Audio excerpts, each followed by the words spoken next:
ভয়ের সাথে আমরা সবাই পরিচিত, কষ্ট আমরা সবাই পেয়েছি।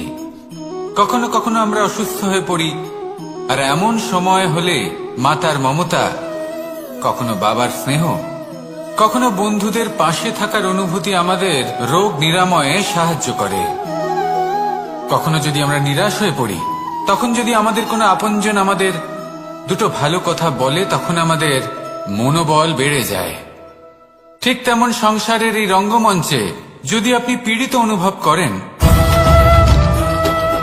কিছু শুভ কথা আলোচনা করুন, কিছু স্তুতি গান করুন, কিছু মুহূর্তের জন্য হলেও নিজের ইষ্টদেবের কথা স্মরণ করুন আর প্রার্থনা করুন। সাহস বাড়বে, শক্তিও বৃদ্ধি পাবে এবং সামনে এগিয়ে চলার পথও দেখতে পাবেন। তখন এই মন প্রসন্ন হয়ে বলবে, রাধা রাধা।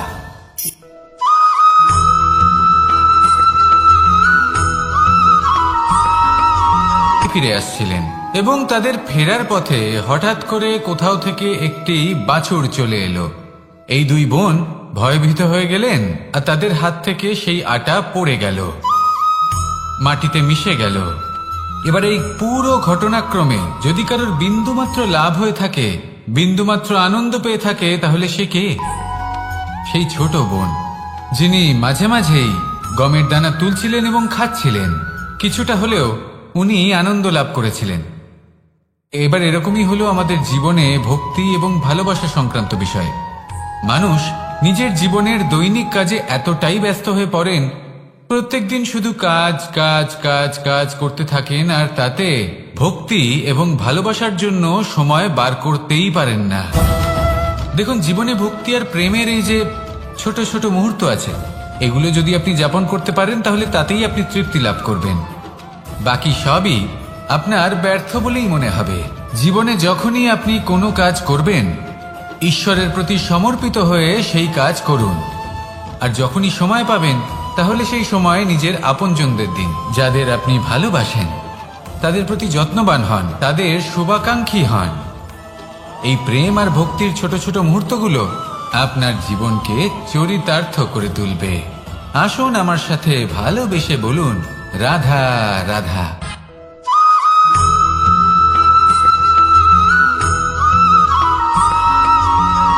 মানুষের মানসিকতা এমন হয় যে সে যতটা করে আশা করে যে তার থেকে অনেক বেশি তার বদলে সে পাবে। দেখুন, সবকিছুই আপনার ভাবনা চিন্তার উপর নির্ভর করছে। আপনি যদি ফলের বিষয়ে ভেবে কর্ম করতে থাকেন, তাহলে সেটা অনুচিত। জীবনের আসল আনন্দ হলো নিজের কর্ম করতে থাকা, ফলের চিন্তা করা উচিত নয়। যদি আপনি এরকম ভাবেন যে আমি এতটা করছি, আমার এতটা পাওয়া উচিত, সেই ভাবনা অনুচিত। যদি আপনি সেবার মানসিকতা নিয়ে কর্ম করতে থাকেন, কর্মচক্রে প্রবাহিত হন, যদি আপনি এমন ভাবনা রাখেন যে আমি এতটা পাচ্ছি, তাই এর থেকে অনেক বেশি আমি কর্ম করব, তাহলে নিশ্চিত রূপে আপনি যতটা করছেন তার থেকে অনেক বেশি আপনি পাবেন। আপনার আশার থেকে অনেক বেশি আপনি পাবেন। শুধু জীবনে অনেক বেশি কাজ করতে থাকুন, ফলের চিন্তা করবেন না। আর মনে রাখবেন, এই ভাবনাই সব থেকে বড় বীজ। কর্মের উপর বিশ্বাস রাখুন। জীবনে যা যা আপনি চান সবই সুখময় হবে। আসুন আর আমার সাথে ভালোবেসে বলুন, রাধা রাধা।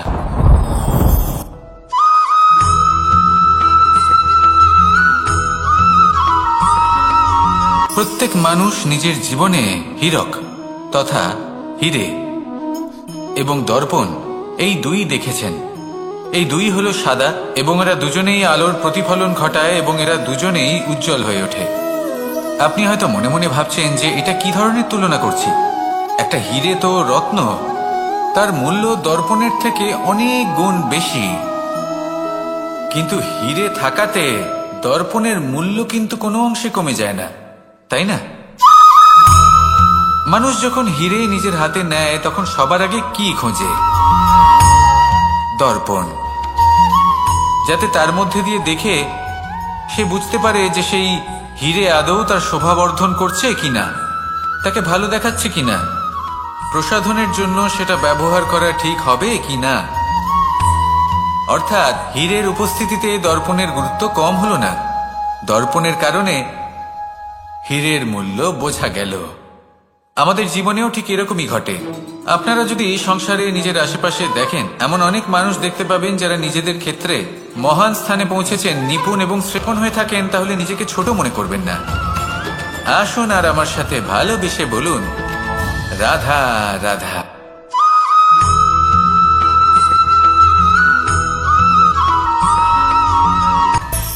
মানুষের মধ্যে একটা বিচিত্র প্রবৃত্তি থাকে, অন্য সকলের বিষয়ে, তাদের জীবনের বিষয়ে, তাদের ব্যক্তিত্বের বিষয়ে, তাদের ভবিষ্যতের বিষয়ে অনুমান করা। এটা হলো অনুচিত। কারোর অতীতকালকে দেখে লোকে ভবিষ্যৎ বলে দিতে পারেন, বর্তমানকে দেখে ভবিষ্যতের বিষয়ে অনুমান করে ফেলেন। উদাহরণ দিতে হলে বলবো, কোনো দাসকে দেখুন, ওকে দেখে লোকে বলে যে ওর ভবিষ্যৎ সেটাই হতে পারে, অনুমান করে ফেলেন। আর এই রাজাকে দেখুন, উনি তো কত সুখী হবেন, উনি তো জগতের সব থেকে অধিক সুখী মানুষ, কত সুখ সুবিধা আছে ওনার কাছে, ধারণা করে ফেলেন। তবে সত্য তো এটাই যে কারোর ব্যক্তিত্বের বিষয়ে, তাদের ভবিষ্যতের বিষয়ে আপনি পূর্ণ সত্য কখনোই বলতে পারবেন না, শুধু অনুমান করতে পারবেন। আর এই অনুমান করে সত্যি কোনো লাভ হয় না, কারণ এই কাল সেটা হলো অত্যন্ত শক্তিশালী। কালো থেকে কালোতর কয়লাকেও হীরেতে পরিণত করতে পারে, অনেক বড় বড় রাজাকেও বিদূষক বানিয়ে ফেলতে পারে এক মুহূর্তেই। তাহলে আপনি অনুমান করে কি লাভ? কি পেলেন অনুমান করে? সেই জন্য কারোর বিষয়ে কোনো অনুমান করবেন না, তার ভবিষ্যতের বিষয়ে অনুমান করতে যাবেন না, কারোর বিষয়ে কোনো ধারণা করে নেবেন না। কিছু করতে হলে ভালোবাসুন, সবার মধ্যে ভালোবাসা ছড়ান, সবার মধ্যে ধন্যাত্মক ভাব ছড়ান। এই মন প্রসন্ন হয়ে বলবে, রাধা রাধা।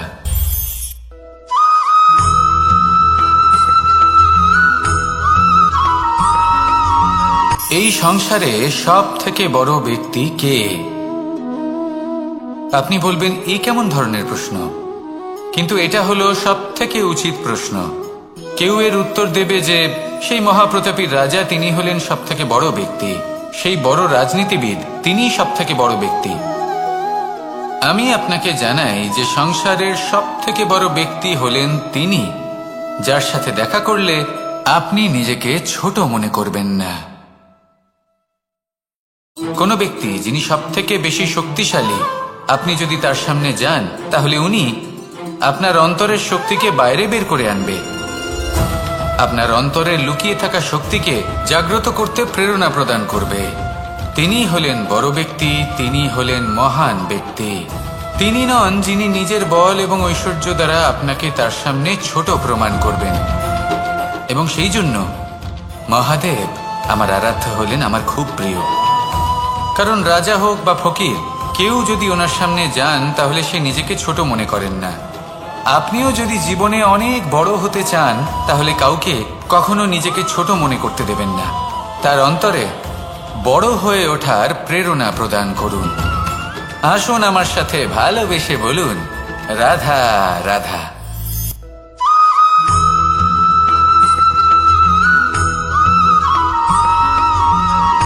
জীবন কিসের উপর নির্ভরশীল? ধনের উপর? বৈভবের অনুভব যদি আপনি করতে চান, তাহলে তা পাবেন শুধু একতার দ্বারা, সংগঠনের দ্বারা। যদি আপনাকে উদাহরণ দিই, নিজের এই হাতটাকে দেখুন, 5টা আঙুল রয়েছে। কোনো একটা বস্তুকে নিজের একটা আঙুল দ্বারা তুলে ধরার চেষ্টা করে দেখুন, বড়ই কষ্ট হবে। তখন আপনি বুঝতে পারবেন, যখন এই 5টি আঙুল একত্রিত হয়, তখন কোনো কাজ কতটা সহজ হতে পারে। এটাই হলো শক্তি, একতার। সব থেকে ভালো উদাহরণ যদি আপনাকে দিই, তাহলে বাঁশি। এই বাঁশি থেকে অত্যন্ত মধুর সুর নির্গত হয়, যা সবার মন প্রসন্ন করে দেয়। এই কথা সত্যি। কিন্তু এই বাঁশি আমি একটা বা দুটো আঙুল দিয়ে বাজাতে পারবো না, আমাকে প্রত্যেকটা আঙুল ব্যবহার করতেই হবে। তবেই এর থেকে মধুর সুর নির্গত হবে, যা সকলকে প্রসন্ন করবে। ঠিক কিনা? ঠিক এইভাবেই যদি আপনি চান যে আপনার জীবনরূপী বাঁশি থেকেও মধুর সুর নির্গত হোক বা সবার মনকে প্রসন্ন করে তুলুক, তাহলে আপনাকেও জীবনে একতা নিয়ে আসতেই হবে। আপনি একাও কর্ম করতে পারেন, পথ চলতেও পারেন, সামনেও এগোতে পারেন, সাফল্যও লাভ করতে পারেন। কিন্তু যখন সকলে একসাথে এগোবেন, সেই পথে চলবেন, সেই কর্মই করবেন, তখন লক্ষ্যে অবশ্যই পৌঁছবেন, সাফল্য অবশ্যই লাভ করবেন। কিন্তু সেই সাফল্য এবং তার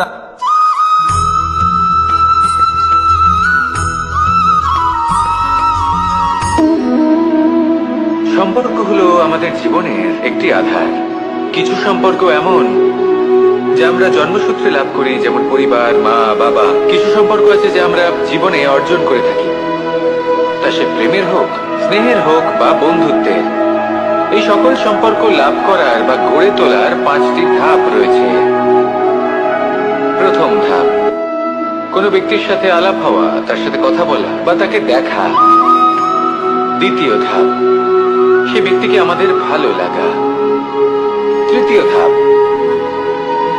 আমাদের এটা চাইতে শুরু করা যে জীবনে এই ব্যক্তি যেন আমাদের বন্ধু হন, আমাদের জীবনে থাকেন, বা আমাদের কাউকে ভালোবেসে ফেলা। আর এটা আমাদের ভাবা বা চাওয়া যে সেই ব্যক্তি যেন আজীবন আমার সাথে থাকেন, আমার জীবনে আমার সাথী হয়ে।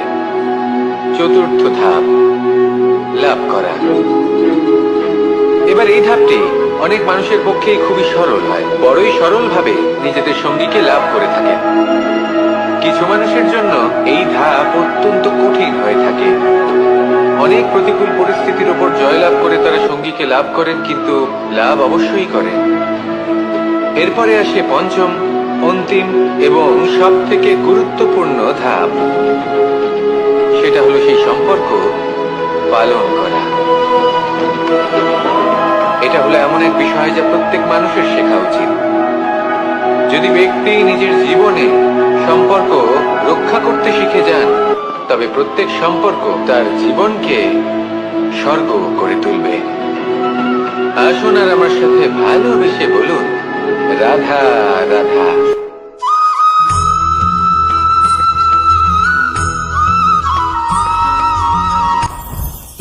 জীবনে কিছু শেখা অত্যন্ত গুরুত্বপূর্ণ। এবার কি কি শিখতে হবে সেই সব শেখানোর জন্য অনেক শিক্ষক রয়েছেন, কিন্তু কি শিখবেন না আর কি করবেন না, এটা আমাদের নিজের অভিজ্ঞতা দিয়ে শিখতে হয়। কিন্তু তার মানে এটা নয় যে যদি আপনাকে শিখতে হয় যে আগুনের তাপ কতটা, আপনাকে আগুনের মধ্যে হাত দিতে হবে। না, অন্য কারোর অভিজ্ঞতা দ্বারাও শিখতে পারেন।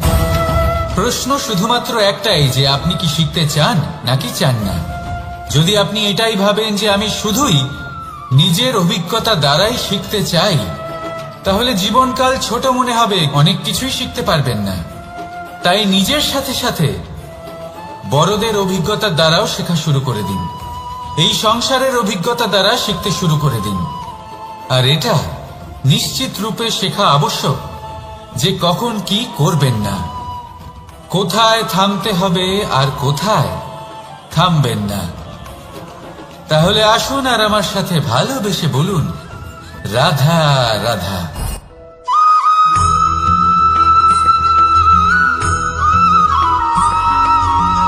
ভালোই, শুধু ওনাদের কঠোর ব্যবহার দেখলে আমরা একটু ভয় পেয়ে যাই।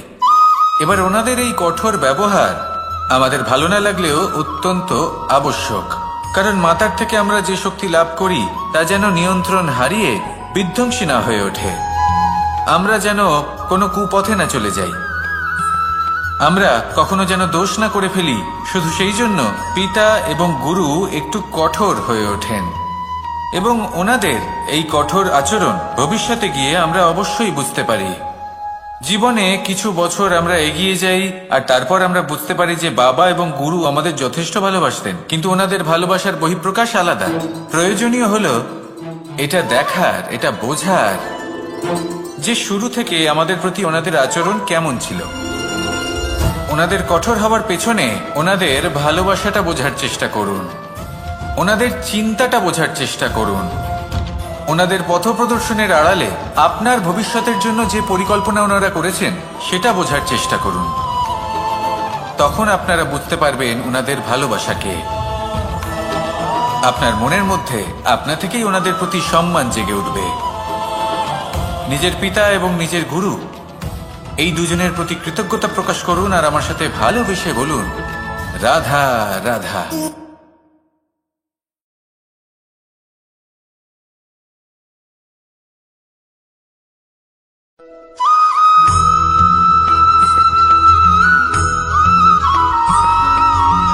পঞ্চতত্ত্বের মধ্যে দ্বিতীয় তত্ত্ব হল ধরণী, ভূমি, যাকে আমরা ধরণী মাতা বলি। এই ধরণী ধৈর্য ধারণ করে, আর এর ওপরেই আমাদের সমগ্র সংসার নির্ভরশীল। কারণ এই ভূমি সহ্য ক্ষমতা রাখে, এর সহ্য ক্ষমতা হল অপরিসীম। সন্তান যতই আঘাত প্রদান করুক না কেন, প্রেম পূর্বক সহ্য করে, আর তার বদলে অমূল্য রত্ন প্রদান করে। সন্তান যদি হাল চালায়, তাহলে তার বদলে তাকে অন্ন প্রদান করে। এটাই হলো ধরণী। এবার এর থেকে আমরা কি শিক্ষা পেতে পারি? এটাই যে কারোর জন্য কিছু করা বা কাউকে কিছু দেওয়া মনে কোনো কামনা ছাড়াই। আর এই কথাটা বুঝে যান, যদি কারোর জন্য কামনা না রেখে বা কোনো পাওয়ার আশা না রেখে কারোর জন্য কিছু করেন বা কারোকে কিছু দেন, যদি এটা আপনি শিখতে পারেন, তবে আপনি ভালোবাসতে শিখে গেছেন। আর সেই জন্যই এই ধরিত্রীকে মাতা বলা হয়। কারণ মাতা শুধু উনি নন যিনি গর্ভে সন্তানকে ধারণ করেন, মাতা তো উনিও যিনি জীবন বাঁচতে শেখান, যিনি জীবন বাঁচার উদাহরণ প্রদান করেন। তাহলে ধরণীর থেকে এই নিঃস্বার্থ ভাব শিখুন, নিঃস্বার্থ ভালোবাসা শিখুন, আর এই ভালোবাসার সাথেই বলুন, রাধা রাধা।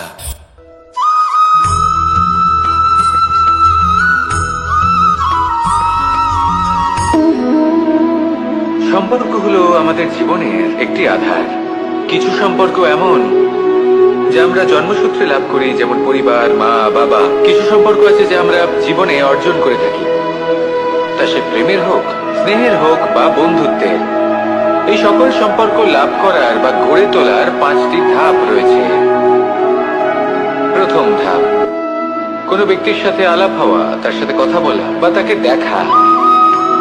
দ্বিতীয় ধাপ, সে ব্যক্তিকে আমাদের ভালো লাগা। তৃতীয় ধাপ, আমাদের এটা চাইতে শুরু করা যে জীবনে এই ব্যক্তি যেন আমাদের বন্ধু হন, আমাদের জীবনে থাকেন, বা আমাদের কাউকে ভালোবেসে ফেলা। আর এটা আমাদের ভাবা বা চাওয়া যে সেই ব্যক্তি যেন আজীবন আমার সাথে থাকেন, আমার জীবনে আমার সাথী হয়ে। চতুর্থ ধাপ, লাভ করা। এবার এই ধাপটি অনেক মানুষের পক্ষে খুবই সরল হয়, বড়ই সরল ভাবে নিজেদের সঙ্গীকে লাভ করে থাকেন। কিছু মানুষের জন্য এই ধাপ অত্যন্ত কঠিন হয়ে থাকে। অনেক প্রতিকূল পরিস্থিতির উপর জয়লাভ করে তারা সঙ্গীকে লাভ করেন, কিন্তু লাভ অবশ্যই করেন। এরপরে আসে পঞ্চম, অন্তিম এবং সব থেকে গুরুত্বপূর্ণ ধাপ। সেটা হলো সেই সম্পর্ক পালন করা। এটা হলো এমন এক বিষয় যা প্রত্যেক মানুষের শেখা উচিত। যদি ব্যক্তি নিজের জীবনে সম্পর্ক রক্ষা করতে শিখে যান, তবে প্রত্যেক সম্পর্ক তার জীবনকে স্বর্গ করে তুলবে। আসুন আর আমার সাথে ভালোবেসে বলুন, রাধা রাধা।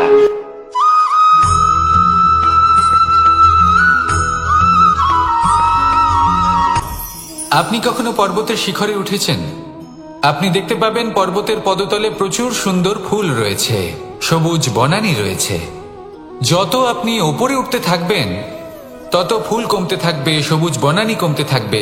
আরো কিছুটা ওপরে উঠলে কাঁটা জাতীয় গাছ দেখতে পাবেন, শুকনো গাছ দেখতে পাবেন। আরো যদি ওপরে ওঠেন তাহলে পাষাণ দেখতে পাবেন। আরো উপরে উঠলে হিমখণ্ড দেখতে পাবেন। এই যে পর্বত, তা মনুষ্য জীবনের সব থেকে উত্তম উদাহরণ। মানুষ যখন সাফল্যের শিখরে পৌঁছতে চান, মহানুভবতার শিখরে পৌঁছতে চান, পথে যত আস্তে আস্তে উপরে উঠতে থাকেন, ততই ভৌতিক বস্তু তার থেকে বিচ্ছিন্ন হতে থাকে। যদি তিনি সেই ভৌতিক বস্তুগুলি ত্যাগ না করতে পারেন, তাহলে কখনোই সেই স্থানে পৌঁছতে পারবেন না। আর মানুষ যদি উচিত ত্যাগ করতে পারেন, পথে অগ্রসর হতে থাকেন, এগোতে থাকেন, তাহলে একদিন না একদিন তিনি মহানুভবতার, জ্ঞানের, সাফল্যের হিমের স্বাদ অবশ্যই লাভ করবেন। মনে রাখবেন, মানব জীবনে ত্যাগ হলো অত্যন্ত গুরুত্বপূর্ণ অংশ। আসুন আমার সাথে ভালোবেসে বলুন, রাধা রাধা।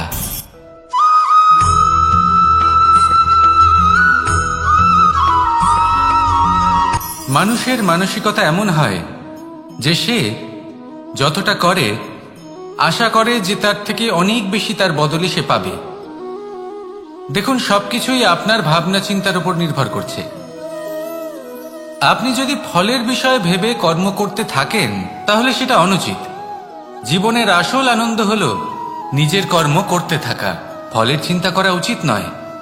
যদি আপনি এরকম ভাবেন যে আমি এতটা করছি, আমার এতটা পাওয়া উচিত, সেই ভাবনা অনুচিত।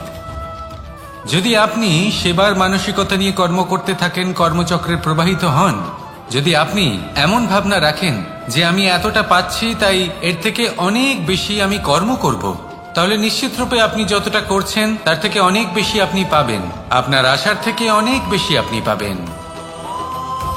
শুধু জীবনে অনেক বেশি কাজ করতে থাকুন, ফলের চিন্তা করবেন না। আর মনে রাখবেন, এই ভাবনাই সব থেকে বড় বীজ। কর্মের উপর বিশ্বাস রাখুন। জীবনে যা যা আপনি চান সবই সুখময় হবে। আসুন আর আমার সাথে ভালোবেসে বলুন, রাধা রাধা।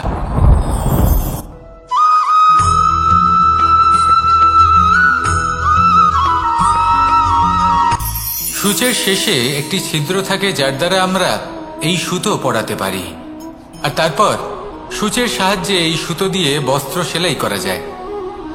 কিন্তু যদি সুতোটা সোজা করে ধরা না হয় তাহলে সূচে কখনো এই সুতো পরানোই সম্ভব নয়। যদি এতে কোনো গিঁট পড়ে তখন তা কখনোই এই ছিদ্র দ্বারা প্রবেশ করা সম্ভব নয়। ঠিক এইভাবেই যদি আপনি কারোর জীবনে প্রবেশ করতে চান, কারোর অন্তরে প্রবেশ করতে চান, তাহলে আপনাকেও সহজ থাকতে হবে। এতে কোনো গিঁট থাকলে চলবে না, অর্থাৎ মনে যাতে কোনো মালিন্য না থাকে, যেন কোনো কুচিন্তা না থাকে। যদি এসব থাকে তাহলে আপনি কখনো কারোর জীবনে প্রবেশ করতে পারবেন না। আর যদি কোনোভাবে আপনি প্রবেশ করেও যান তাহলে তার মনে ঘর করতে পারবেন না। নিজেকে এই সুতোর মতন করে তুলুন, সহজ। মনে যেন কোনো কুচিন্তা না থাকে, সবার প্রতি যেন সদ্ভাবনা থাকে, শুভ চিন্তা থাকে। এমনটা করতে থাকুন। এমন একটা দিন আসবে যেদিন এই সমস্ত সংসারের ব্যক্তির মনে আপনি বাস করবেন, আর তখন এই মন প্রসন্ন হয়ে বলবে, রাধা রাধা।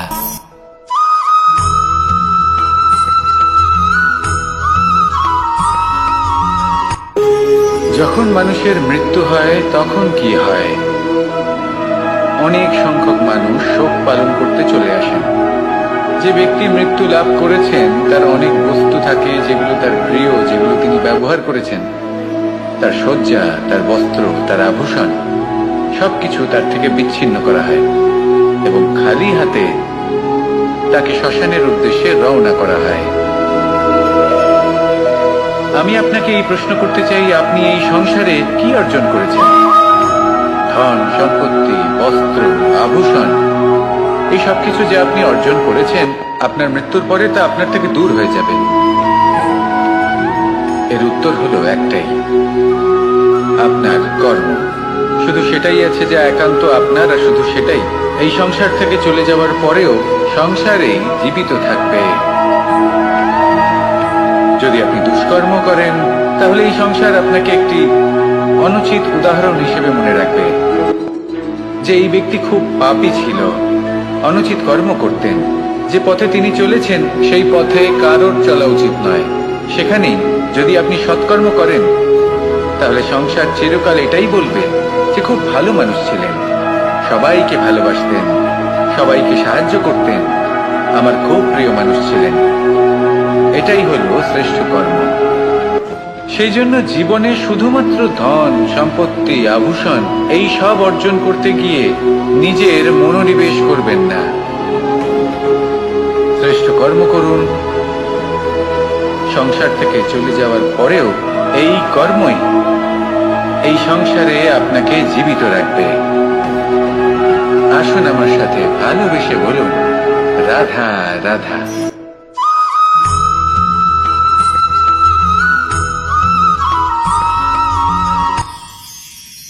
মানুষ তার জীবনে দুই ধরনের পরিস্থিতিকে খুব ভয় পায়। এক, কোনো কারণবশত কারোর সামনে নত হওয়া। দুই, কোনো কারণে নিজের চরিত্র থেকে, নিজের মূল্যবোধ থেকে বিচ্যুত হওয়া। এবার কেন হয় এরকম যে কথায় কথায় কারোর সামনে নত হতে হয়? কেন বারংবার নিজের চরিত্র থেকে চ্যুত হতে হয়? এরকম কেন হয়? এটা তখনই হয় যখন আমাদের শিক্ষা এবং মূল্যবোধের অভাব থাকে।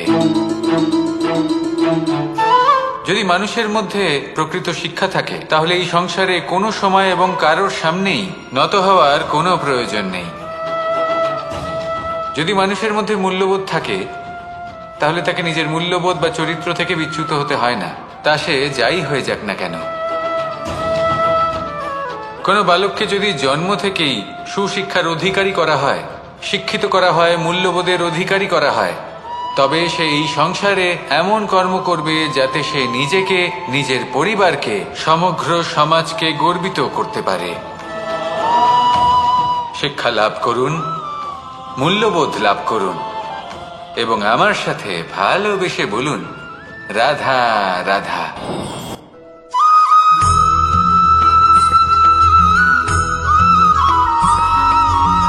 কথায় আছে যে এমন কোনো অক্ষর নেই যার দ্বারা কোনো মন্ত্র হয় না। এমন কোনো বনস্পতি নেই যা নিজেই একটা ঔষধি নয়। পৃথিবীর এমন কোনো ব্যক্তি নেই যার মধ্যে কোনো যোগ্যতা থাকে না। শুধু প্রয়োজন হলো যে ব্যক্তিকে আমরা খুঁজে চলেছি তাকে সঠিকভাবে চিনে নেওয়া। যদি তার যোগ্যতা, তার বিশেষত্ব আমরা বুঝতেই না পারি, তাহলে আর লাভ কি রইল? এই সংসারে এমন অনেক ব্যক্তি রয়েছেন যারা ছোট ছোট অসফলতার কারণে আপনাকে এটা বলে দেবে যে আপনি কোনো কাজের নন, আপনি হলেন মূর্খ, আপনি কিছুই করতে পারবেন না। এইসব কথায় কখনোই বিশ্বাস করবেন না, কারণ আপনি এবং প্রত্যেকটি জীব এই পরমাত্মা এবং এই প্রকৃতির সৃষ্টি, যা অত্যন্ত বিশেষ। যদি আপনাকে উদাহরণ দিই, তাহলে একদিকে আছে তরোয়াল, একটা বড় লম্বা তরোয়াল, যার দ্বারা যুদ্ধ করা যায়, জয়লাভ করা যায়। আর অন্যদিকে রয়েছে একটা ছোট্ট সূচ, কিন্তু যে কাজ একটা ছোট্ট সূচ করতে পারে তা একটা তরোয়াল দ্বারা সম্ভব নয়। এর অর্থ হলো এটাই যে প্রত্যেকটা রচনা অত্যন্ত অমূল্য এবং অত্যন্ত বিশেষ হয়। তাহলে বিশ্বাস রাখুন যে আপনি অত্যন্ত বিশেষ একজন, আর প্রেমের সাথে বলুন, রাধা রাধা।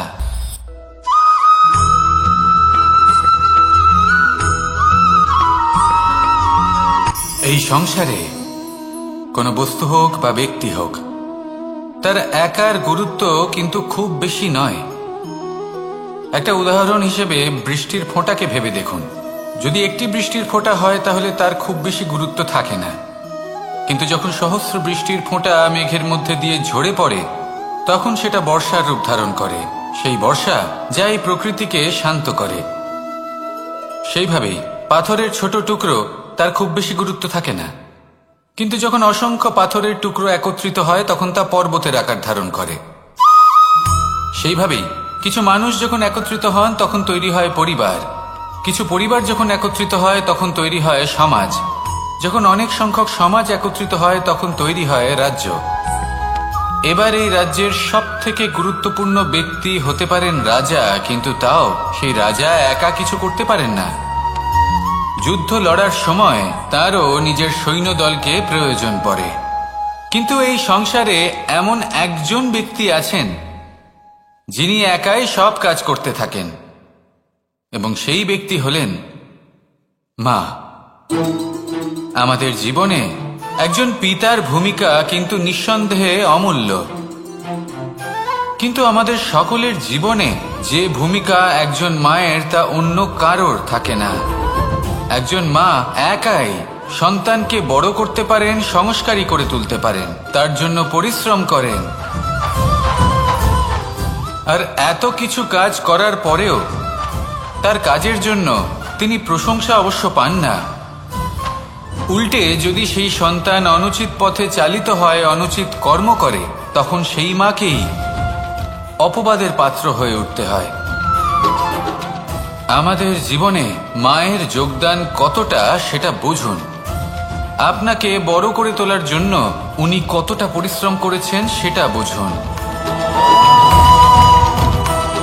আজ থেকে, এখন থেকে, এই মুহূর্ত থেকে মাকে সম্মান করতে শিখুন।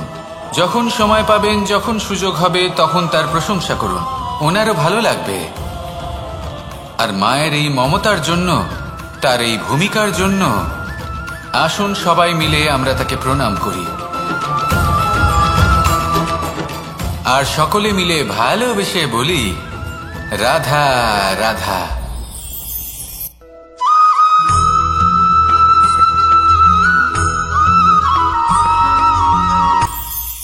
এটা হলো ধান গাছ। এর থেকে যে চাল উৎপন্ন হয় তা মানুষ গ্রহণ করেন। আর এটা কি? এ হলো জংলি ঘাস। একবার ভেবে দেখুন, যদি এই জংলি ঘাস ধান গাছের আশেপাশে থাকে তাহলে কি হবে? ধান উৎপন্ন হতে পারবে? তা উৎকৃষ্ট হতে পারবে? আমরা কি তা গ্রহণ করতে পারবো? কখনোই নয়। এই জংলি ঘাস ধানকে নষ্ট করে দেবে, কিন্তু নিজে জীবিত থাকবে। এটাই হলো আজকের শিক্ষা। এই সংসারে যদি আপনি নীতির পথে চলতে চান, উচিত কর্ম করতে চান, সংসারকে সেবা করতে চান, তাহলে জংলি ঘাসের মতো ব্যক্তিদের থেকে সবসময় দূরে থাকতে হবে। সেই ব্যক্তি যারা দুর্নীতি এবং মিথ্যা দ্বারা পরিপূর্ণ, যাদের ব্যবহার অশুভ, যাদের অনেক অশুভ গুণ রয়েছে, তারা সঠিক নয়। সেই সকল ব্যক্তি যাদের চরিত্র অত্যন্ত দুষ্ট হয়, তারা হয় শুভ চরিত্রের ব্যক্তিকে একদম নষ্ট করে দেয়, নয় নিজের মতো বানিয়ে তোলে। তাই যদি আপনি নীতির পথে চলতে চান, এই সংসারের জন্য শুভ কর্ম করতে চান, তাহলে সেই সঙ্গ লাভ করুন যে সঙ্গ জ্ঞানে পরিপূর্ণ, যাদের মধ্যে অনেক গুণ আছে, যাদের থেকে প্রতিদিন কিছু শিখতে পারবেন। এমন ব্যক্তির সাথে জীবন অতিবাহিত করুন। দুরাচারীদের থেকে দূরে থাকুন। তবেই এই মন প্রসন্ন হয়ে বলবে, রাধা রাধা।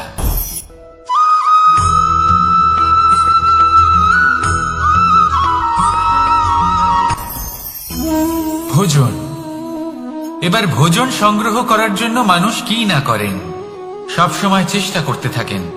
ফসল উৎপাদনের জন্য অনেক পরিশ্রম করতে থাকেন, কিন্তু অনেক সময় অনেক পরিশ্রম করার পরেও ফসল ভালো উৎপাদন হয় না। এর কারণ কি? কারণ হলো এটাই যে আপনি পরিশ্রম হয়তো অনেক করেছেন, কিন্তু আপনার নজর তো সেই বীজের দিকে ছিলই না যা আপনি রোপণ করেছেন। সেই জন্য সব সময় কোনো বীজ রোপণ করার আগে তাকে পরখ করে দেখুন, তা অত্যন্ত আবশ্যক। আর সেইভাবেই যখনই কোনো কর্মের প্রশ্ন আসে, তাহলে সেখানে শুধুমাত্র পরিশ্রম যথেষ্ট নয়। সেই কাজের প্রতি আপনার কর্তব্য কি, আপনার উদ্দেশ্য কি, সেটা জানা হলো অত্যন্ত গুরুত্বপূর্ণ। তাই কর্ম করুন, কিন্তু সেই কর্মের প্রতি আপনার যা উদ্দেশ্য তার মাহাত্ম্য বুঝতে চেষ্টা করুন। তাহলে আসুন আমার সাথে ভালোবেসে বলুন, রাধা রাধা।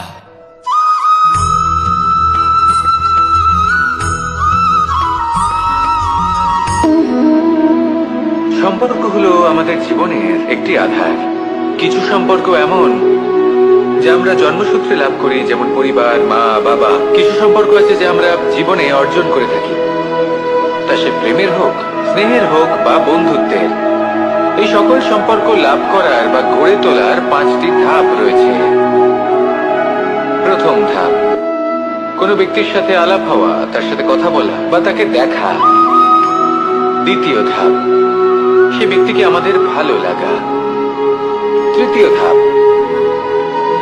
আমাদের এটা চাইতে শুরু করা যে জীবনে এই ব্যক্তি যেন আমাদের বন্ধু হন, আমাদের জীবনে থাকেন, বা আমাদের কাউকে ভালোবেসে ফেলা। আর এটা আমাদের ভাবা বা চাওয়া যে সেই ব্যক্তি যেন আজীবন আমার সাথে থাকেন, আমার জীবনে আমার সাথী হয়ে।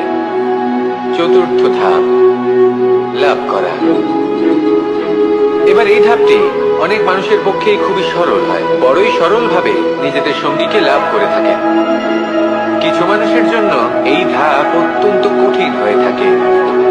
অনেক প্রতিকূল পরিস্থিতির উপর জয়লাভ করে তারা সঙ্গীকে লাভ করেন, কিন্তু লাভ অবশ্যই করেন। এরপরে আসে পঞ্চম, অন্তিম এবং সব থেকে গুরুত্বপূর্ণ ধাপ।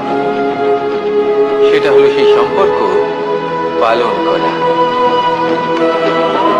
এটা হলো এমন এক বিষয় যা প্রত্যেক মানুষের শেখা উচিত। যদি ব্যক্তি নিজের জীবনে সম্পর্ক রক্ষা করতে শিখে যান, তবে প্রত্যেক সম্পর্ক তার জীবনকে স্বর্গ করে তুলবে। আসুন আর আমার সাথে ভালোবেসে বলুন, রাধা রাধা।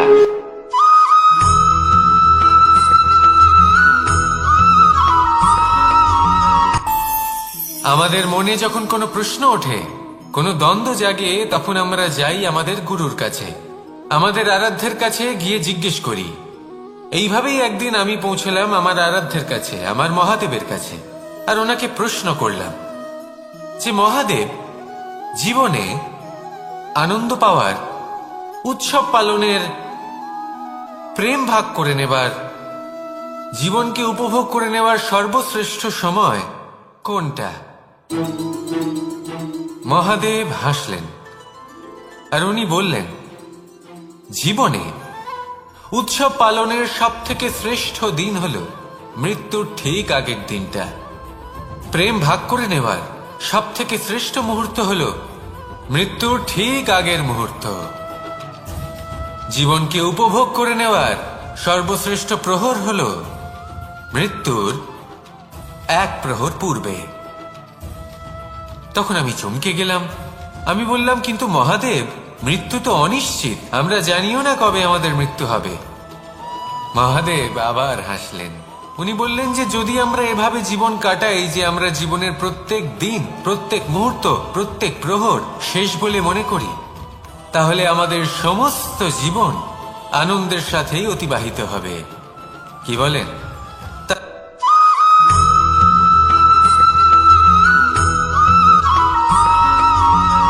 এই সংসারে কোনো বস্তু হোক বা ব্যক্তি হোক, তার একার গুরুত্ব কিন্তু খুব বেশি নয়। একটা উদাহরণ হিসেবে বৃষ্টির ফোঁটাকে ভেবে দেখুন। যদি একটি বৃষ্টির ফোঁটা হয় তাহলে তার খুব বেশি গুরুত্ব থাকে না, কিন্তু যখন সহস্র বৃষ্টির ফোঁটা মেঘের মধ্যে দিয়ে ঝরে পড়ে, তখন সেটা বর্ষার রূপ ধারণ করে। সেই বর্ষা যা এই প্রকৃতিকে শান্ত করে। সেইভাবেই পাথরের ছোট টুকরো, তার খুব বেশি গুরুত্ব থাকে না, কিন্তু যখন অসংখ্য পাথরের টুকরো একত্রিত হয় তখন তা পর্বতের আকার ধারণ করে। সেইভাবেই কিছু মানুষ যখন একত্রিত হন তখন তৈরি হয় পরিবার, কিছু পরিবার যখন একত্রিত হয় তখন তৈরি হয় সমাজ, যখন অনেক সংখ্যক সমাজ একত্রিত হয় তখন তৈরি হয় রাজ্য। এবার এই রাজ্যের সব থেকে গুরুত্বপূর্ণ ব্যক্তি হতে পারেন রাজা, কিন্তু তাও সেই রাজা একা কিছু করতে পারেন না। যুদ্ধ লড়ার সময় তারও নিজের সৈন্যদলকে প্রয়োজন পড়ে। কিন্তু এই সংসারে এমন একজন ব্যক্তি আছেন যিনি একাই সব কাজ করতে থাকেন, এবং সেই ব্যক্তি হলেন মা। আমাদের জীবনে একজন পিতার ভূমিকা কিন্তু নিঃসন্দেহে অমূল্য, কিন্তু আমাদের সকলের জীবনে যে ভূমিকা একজন মায়ের তা অন্য কারোর থাকে না। একজন মা একাই সন্তানকে বড় করতে পারেন, সংস্কারী করে তুলতে পারেন, তার জন্য পরিশ্রম করেন। আর এত কিছু কাজ করার পরেও তার কাজের জন্য তিনি প্রশংসা অবশ্য পান না। উল্টে যদি সেই সন্তান অনুচিত পথে চালিত হয়, অনুচিত কর্ম করে, তখন সেই মাকেই অপবাদের পাত্র হয়ে উঠতে হয়। আমাদের জীবনে মায়ের যোগদান কতটা সেটা বুঝুন। আপনাকে বড় করে তোলার জন্য উনি কতটা পরিশ্রম করেছেন সেটা বুঝুন। আজ থেকে, এখন থেকে, এই মুহূর্ত থেকে মাকে সম্মান করতে শিখুন। যখন সময় পাবেন, যখন সুযোগ হবে, তখন তার প্রশংসা করুন, ওনারও ভালো লাগবে। আর মায়ের এই মমতার জন্য তার এই ভূমিকার জন্য আসুন সবাই মিলে আমরা তাকে প্রণাম করি আর সকলে মিলে ভালোবেসে বলি, রাধা রাধা।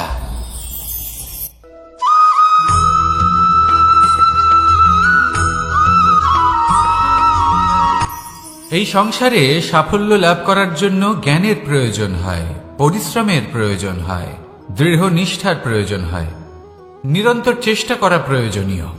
কিন্তু আরো কিছু আছে যা অত্যন্ত প্রয়োজনীয় এবং গুরুত্বপূর্ণ। তা হলো ভালো বন্ধু।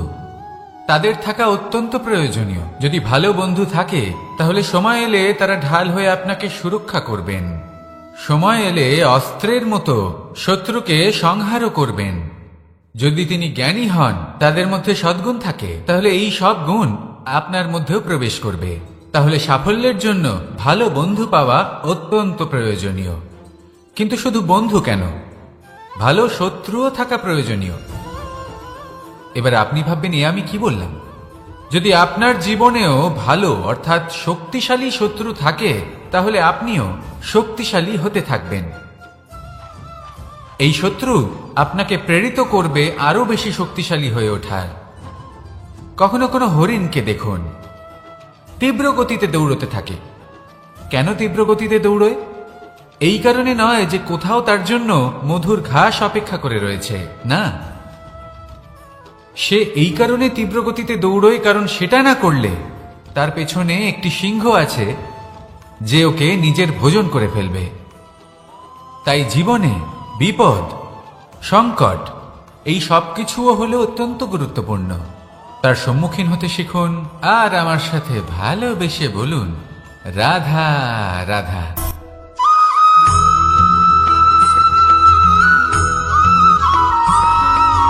কথায় আছে, প্রত্যেক পুত্র তার পিতার প্রতিচ্ছবি হয়, আর সমস্ত প্রতিচ্ছবি চায় যেন সে তার অস্তিত্ব প্রাপ্ত করতে পারে। পুত্র চায় সে যেন তার পিতার মতো হয়, বা কখনো কখনো তার থেকেও শ্রেষ্ঠ হয়। সেটা কোনো অনুচিত ব্যাপার নয়। অনুচিত তখন হয় যখন পুত্র নিজের পিতার মতো হবার স্বপ্ন পূরণ করতে গিয়ে বা তার থেকেও শ্রেষ্ঠ হওয়ার স্বপ্ন পূরণে অনুচিত পথের আশ্রয় নেয়। কারণ তারপরে সে তার পিতার গুণগুলি আত্মসাৎ করতে চায় না। সে শুধুই এটা চায় যে সংসারের চোখে যেন আমি শ্রেষ্ঠ প্রমাণিত হই। এটা অনুচিত। সংসারে এমন অনেক মানুষ আছেন যারা এই কারণে শ্রেষ্ঠ হবার চেষ্টা করেন যাতে তার পরিবারের তার পিতার সম্মান বৃদ্ধি পায়। এমনও মানুষ থাকেন, আর এটাই হলো পার্থক্য উদ্দেশ্যের। মনে রাখবেন, যদি আপনার উদ্দেশ্য শুভ হয় তাহলে পথও শুভ হবে। যদি আপনার উদ্দেশ্য অশুভ হয় তাহলে পথও অশুভ হবে। তাহলে নিজের পিতার মতো হবার চেষ্টা অবশ্যই করুন, তার থেকেও শ্রেষ্ঠ হওয়ার চেষ্টা অবশ্যই করুন। কিন্তু মনে রাখবেন, আপনার সংকল্প আর আপনার উদ্দেশ্য এই দুই শুভ হওয়া উচিত। তাহলে আসুন আর আমার সাথে ভালোবেসে বলুন, রাধা রাধা।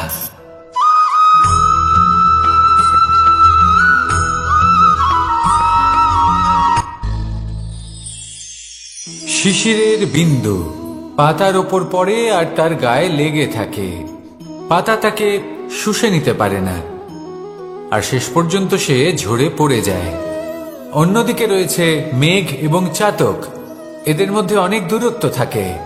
মেঘ থাকে আকাশে আর চাতক থাকে ধরিত্রীতে। কিন্তু যখন এই মেঘ থেকে বৃষ্টি ঝরে পড়ে, এই চাতক কিন্তু সেই জলই পান করে, নয়তো সে তৃষ্ণার্ত থেকে যায়। এবার অন্যদিকে দেখলাম শিশির বিন্দু আর পাতার এই সম্পর্ক। এরা খুব কাছাকাছি থাকে, ঘনিষ্ঠও থাকে। অন্যদিকে রয়েছে মেঘ এবং চাতকের সম্পর্ক, যাদের মধ্যে অনেক দূরত্ব থাকা সত্ত্বেও তারা খুব ঘনিষ্ঠ, তাই না? এই সারমর্ম খুব সরল। এই নৈকট্য, এই দূরত্ব, তা আপনার সম্পর্কে প্রভাব কিছুতেই ফেলতে পারে না। এই নৈকট্য, এই দূরত্ব, এইসব হলো শুধুমাত্র মনের ব্যাপার। কখনো আপনি অনুভব করেছেন আপনি কারোর থেকে অনেক অনেক দূরে আছেন, অনেক দূরে আছেন, তাও সেই ব্যক্তির প্রতি আপনি টান অনুভব করেন।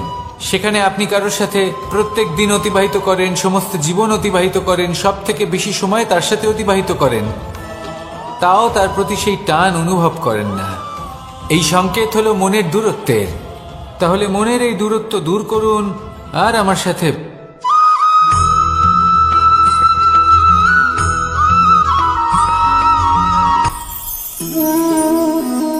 শক্তি এক অত্যন্ত বিচিত্র বস্তু, বা বলতে পারেন অনুভূতি।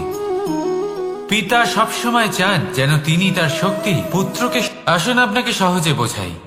যদি আপনি সুপাত্র হন আর আপনাকে শক্তি দেওয়া হয়, তাহলে আপনি সেই শক্তির গুরুত্ব বুঝবেন, কোথায় সেই শক্তি প্রয়োগ করা উচিত সেটা বুঝবেন। আর এটা যেহেতু অর্জন করা শক্তি হবে, সেই শক্তির অপব্যবহার হবে না।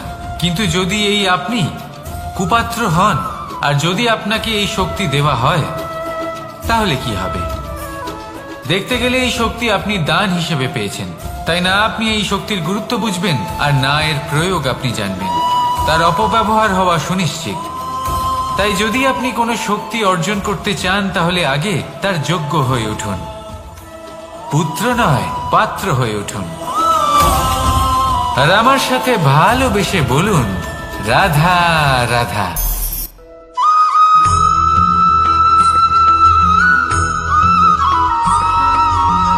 ভালো, শুধু ওনাদের কঠোর ব্যবহার দেখলে আমরা একটু ভয় পেয়ে যাই। এবার ওনাদের এই কঠোর ব্যবহার আমাদের ভালো না লাগলেও অত্যন্ত আবশ্যক, কারণ মাতার থেকে আমরা যে শক্তি লাভ করি তা যেন নিয়ন্ত্রণ হারিয়ে বিধ্বংসী না হয়ে ওঠে। আমরা যেন কোনো কুপথে না চলে যাই, আমরা কখনো যেন দোষ না করে ফেলি। শুধু সেই জন্য পিতা এবং গুরু একটু কঠোর হয়ে ওঠেন, এবং ওনাদের এই কঠোর আচরণ ভবিষ্যতে গিয়ে আমরা অবশ্যই বুঝতে পারি।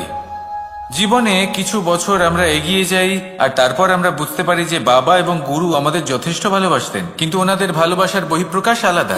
প্রয়োজনীয় হলো এটা দেখার, এটা বোঝার যে শুরু থেকে আমাদের প্রতি ওনাদের আচরণ কেমন ছিল। ওনাদের কঠোর হওয়ার পেছনে ওনাদের ভালোবাসাটা বোঝার চেষ্টা করুন, ওনাদের চিন্তাটা বোঝার চেষ্টা করুন, ওনাদের পথপ্রদর্শনের আড়ালে আপনার ভবিষ্যতের জন্য যে পরিকল্পনা ওনারা করেছেন সেটা বোঝার চেষ্টা করুন। তখন আপনারা বুঝতে পারবেন ওনাদের ভালোবাসাকে। আপনার মনের মধ্যে আপনা থেকেই ওনাদের প্রতি সম্মান জেগে উঠবে। নিজের পিতা এবং নিজের গুরু এই দুজনের প্রতি কৃতজ্ঞতা প্রকাশ করুন আর আমার সাথে ভালোবেসে বলুন, রাধা রাধা।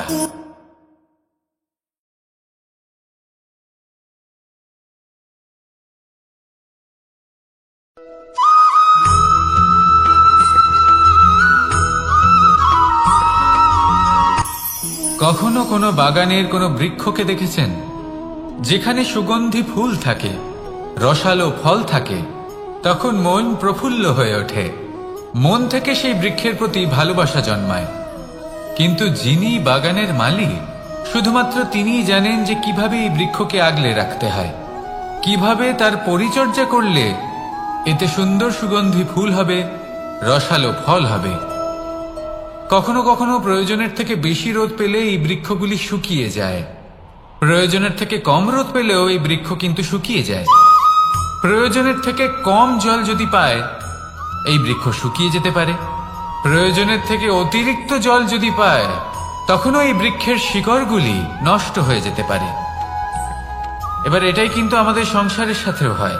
আমাদের সংসারের সকল প্রতিভাশালী ব্যক্তি, যেমন লেখক, বিচারক, প্রবক্তা, যোদ্ধা, এদের সবার ক্ষেত্রে এই কথাটাই প্রযোজ্য।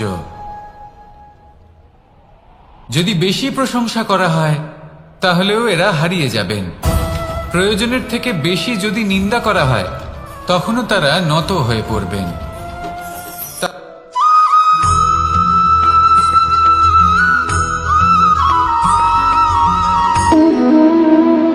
সম্পর্ক হলো আমাদের জীবনের একটি আধার। কিছু সম্পর্ক এমন যা আমরা জন্মসূত্রে লাভ করি, যেমন পরিবার, মা, বাবা। কিছু সম্পর্ক আছে যা আমরা জীবনে অর্জন করে থাকি, তা সে প্রেমের হোক, স্নেহের হোক বা বন্ধুত্বের। এই সকল সম্পর্ক লাভ করার বা গড়ে তোলার 5টি ধাপ রয়েছে।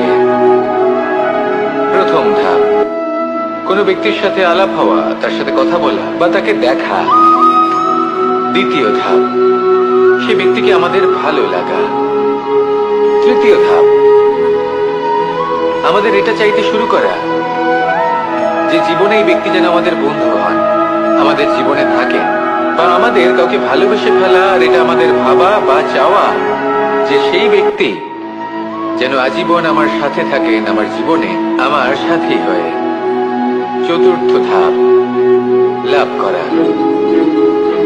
এবার এই ধাপটি অনেক মানুষের পক্ষেই খুবই সরল হয়, বড়ই সরল ভাবে নিজেদের সঙ্গীকে লাভ করে থাকেন।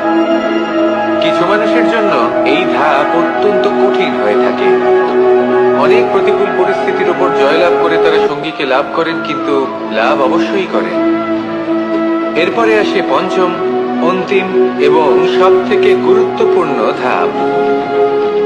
সেটা হলো সেই সম্পর্ক পালন করা। এটা হলো এমন এক বিষয় যা প্রত্যেক মানুষের শেখা উচিত।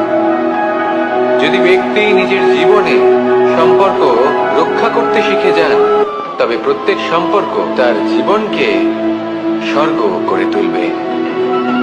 আসুন আর আমার সাথে ভালোবেসে বলুন, রাধা রাধা।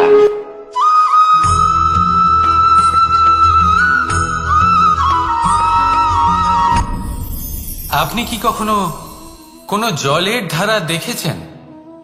তার সামনে যতই মাটি থাকুক না কেন, যতই কাদা থাকুক না কেন, যখন এই জলের ধারা বইতে আরম্ভ করে দেয়, তাহলে নিজের মনের, নিজের ভাবনার, নিজের জীবনের যত অনাবশ্যক তত্ত্ব আছে, অনুপযোগী অংশ রয়েছে, অর্থাৎ অপরিষ্কার অংশ রয়েছে, তা নিজে থেকেই নির্মল হয়ে উঠবে। আর যেরকম জলের ধারা কখনো থেমে থাকে না, সব সময় বয়ে চলে, সেইভাবে আপনিও কখনোই থামবেন না। সবসময় বয়ে চলুন, এগোতে থাকুন। পথে যদি অনেক বিপদ আসে, সমস্যা আসে, থামবেন না, তার উপর নিরন্তর প্রহার করুন, নিরন্তর প্রয়াস করুন আর অগ্রসর হন। আপনি ভেবে দেখুন, এই জলের ধারা কখনো থেমে থাকে না, সবসময় বয়ে চলে, বিপদের সম্মুখীন হয়ে তাকে সাথে বয়ে নিয়ে চলে। সেই জন্য জলের ধারা, প্রবাহমান এই ধারা, এর থেকে কখনো দুর্গন্ধ আসে না, এতে কখনো ময়লা জমতে পারে না, বরং পালিত হয় সুন্দর প্রাণবন্ত জীবজন্তু, যেমন সুন্দর ছোট মাছ। তাই আপনিও এটাই করুন, কখনো থামবেন না, শুধু চলতে থাকুন, জলের ধারার মতো বইতে থাকুন। আপনি আপনার লক্ষ্য অবশ্যই খুঁজে পাবেন, আর তার সাথে নিজের অন্তরের যে মালিন্য রয়েছে তা আপনি নিজেই নিজের থেকে দূরে করে দেবেন। তাহলে আসুন আর আমার সাথে ভালোবেসে বলুন, রাধা রাধা।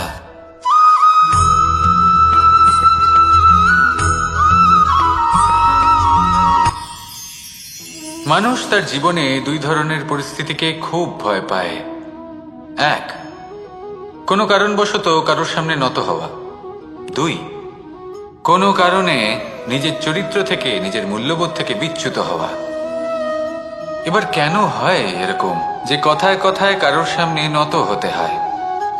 কেন বারংবার নিজের চরিত্র থেকে চ্যুত হতে হয়? এরকম কেন হয়? এটা তখনই হয় যখন আমাদের শিক্ষা এবং মূল্যবোধের অভাব থাকে। যদি মানুষের মধ্যে প্রকৃত শিক্ষা থাকে, তাহলে এই সংসারে কোনো সময় এবং কারোর সামনেই নত হওয়ার কোনো প্রয়োজন নেই। যদি মানুষের মধ্যে মূল্যবোধ থাকে, তাহলে তাকে নিজের মূল্যবোধ বা চরিত্র থেকে বিচ্যুত হতে হয় না, তা সে যাই হয়ে যাক না কেন। কোনো বালককে যদি জন্ম থেকেই সুশিক্ষার অধিকারী করা হয়, শিক্ষিত করা হয়, মূল্যবোধের অধিকারী করা হয়, তবে সে এই সংসারে এমন কর্ম করবে যাতে সে নিজেকে, নিজের পরিবারকে, সমগ্র সমাজকে গর্বিত করতে পারে। শিক্ষা লাভ করুন, মূল্যবোধ লাভ করুন এবং আমার সাথে ভালোবেসে বলুন, রাধা রাধা।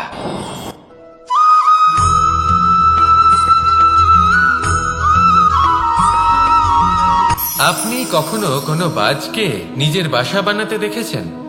এই বাজ যখনই কোনো বাসা বানায় তখন উঁচু গাছের ডালে বা কোনো পর্বতের শিখরে বাসা বানায়, অনেক উচ্চতায়, আর সেখানে তার সন্তানও জন্মগ্রহণ করে। যখন এই সন্তানেরা জন্মায় তখন এই বাজ খুবই ভালোবেসে এবং খুব সাবধানে এদের পালন পোষণ করে, নিজের ঠোঁট দিয়ে তাদের ঠোঁটে খাবার পরিবেশন করে। কিন্তু যেই সেই সন্তানেরা হৃষ্টপুষ্ট হয়ে যায় এবং সেই কথা বাজ নিজে বুঝতে পেরে যায়, সেই বাজ নিজেই সেই বাসা ছিন্ন ভিন্ন করে দেয়।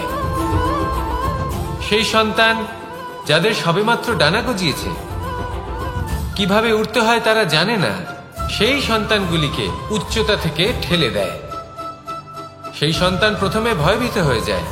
তারা সামনে মৃত্যুকে দেখতে পেয়ে ভয়ের কারণে তাদের ডানা ঝাপটাতে থাকে, আর সেই প্রক্রিয়াতেই সেই সন্তানগুলি উড়তে শুরু করে দেয়। এবার এই ঘটনায় আমরা কি শিক্ষা পেতে পারি?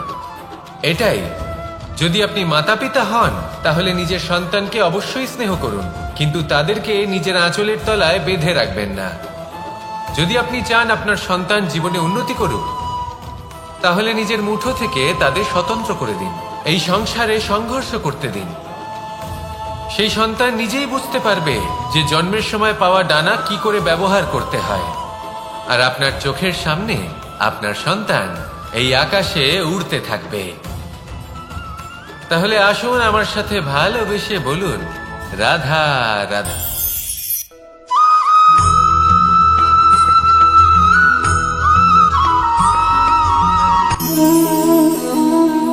নিয়তি। রাধা আমাকে বলে, কৃষ্ণ, যদি তুমি জানো যে নিয়তিতে কি আছে তাহলে তাকে বদলে দাও না কেন? মহাদেব আমাকে বলেন যে শ্রীকৃষ্ণ, যদি আপনি এটা জানেন যে সাম্বের নিয়তি এটাই, তাহলে আপনি তাকে বদলানোর চেষ্টা কেন করেন? কেন? কারণ আমি একজন পিতা, আর পিতার কর্তব্য এটাই, তিনি যেন সম্ভাব্য সব চেষ্টা করেন নিজের সন্তানের মঙ্গলের জন্য। নিয়তি আমি জানি, কিন্তু এটাও আমি জানি যে কর্মের থেকে বড় আর কোনো নিয়তি হতে পারে না। অভিজ্ঞতাও রয়েছে যে কর্মের হাতে নিয়তির এই চক্র বদলে যেতে পারে। তাই জীবনে যদি আপনার কখনো এমন মনে হয় যে এটা তো অসম্ভব, তখনও চেষ্টা করা কখনোই ছাড়বেন না। কে বলতে পারে আপনারই কর্মের কোনো এক বীজ হয়তো নিয়তির চাকায় আটকে গেল, আর নিয়তিকে নিজের পথ পাল্টাতে হলো, ঠিক কিনা?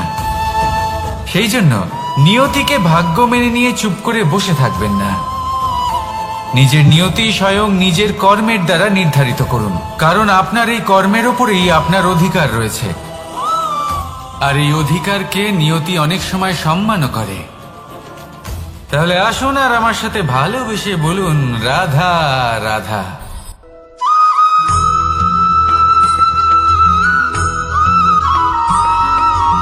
কখনো কখনো আমরা ভাবি যে কোনো ব্যক্তি যিনি ধর্মের পথে চলেছেন, যদি তার দ্বারা কোনো ভুল হয়ে থাকে তাহলে নিয়তি তাকে সেই মুহূর্তেই কঠোর শাস্তি দেন। কিন্তু সেই সব মানুষ যারা সংসারের সবথেকে বড় অধর্মী, বহু নিকৃষ্ট মানের কাজ করেন, তাদের নিয়তি অনেক সুযোগ দেন। তাদের নিয়তি এরকম কঠোর প্রহার করেন না। এই ভাবনা কখনো না কখনো মনে আসেই। ভেবে দেখুন কেন? আসলে জীবনকে বেশিরভাগ মানুষ একভাবেই দেখে থাকেন, বিভিন্ন স্তরে একে দেখা উচিত। এবার আপনি বলুন, এই সংসারে কোনো অধর্মী কখনো প্রেরণার উৎস হতে পারেন? কখনোই নয়। যে মানুষ নিজের আত্মাকে মলিন করে ফেলেছেন, তিনি এই সংসারকে কিভাবে প্রেরণা যোগাবেন? উনি নিজেই বুঝতে পারেন না কোনটা করা উচিত, ধর্ম কোনটা। তাই নিয়তি তাকে একটা সুযোগ দেন, এটা বোঝার সুযোগ দেন যে কোনটা উচিত, কোনটা ধর্ম। সুযোগ দেন নিজের বিবেক জাগিয়ে তোলার, তাকে সুযোগ দেন নিজের অন্তরাত্মার ডাক শোনার। যখন তাতেও কাজ হয় না, তখন নিয়তির কাছে একটাই পথ বাকি থাকে, আর তা হল মহাবিনাশ। মহাবিনাশ হয়তো দেরিতেই আসতে পারে, কিন্তু তা অবশ্যই আসবে। আর যখন মহাবিনাশ আসে তখন মহাবিনাশের যন্ত্রণা সমগ্র মানব জীবনের যন্ত্রণার থেকে অনেক বেশি হয়। এই কথাটা সবসময় মনে রাখবেন। আর অন্যদিকে যে মানুষ ধর্মের পথে চলছেন তার দ্বারা যদি কোনো ভুল হয়ে থাকে তখন নিয়তি তার পরীক্ষা নেন। কিছুক্ষণের জন্য মানুষের মনে হতে পারে নিয়তি তাকে কঠোর শাস্তি দিয়েছেন।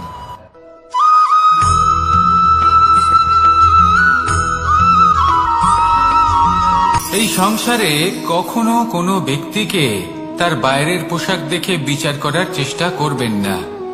এটা খুব বড় ভুল করবেন। যেমন আমরা জীবনে অনেক সময় এমন করি, ধরুন কোথাও একটা গাছ দেখলাম, খুব বিশাল আকারের একটা গাছ, যেটা মাটির থেকে অনেক উঁচুতে পৌঁছে গেছে, যার বিশাল শাখা আছে। সেগুলো দেখে আমরা ভাবি যে এই গাছে হয়তো কত সুস্বাদু ফল আছে। আমরা সেই গাছের পরিচর্যা করতে থাকি। আবার অন্যদিকে হলো একটি তৃণ, যেটা মাটি থেকে কিছুটা উঁচুতে পৌঁছেছে, কিন্তু সেই তৃণর নিচে, মাটির নিচে অত্যন্ত সুস্বাদু ফল বা সবজি জন্ম নেয়, যা আমাদের স্বাস্থ্যের পক্ষে অত্যন্ত উপকারী।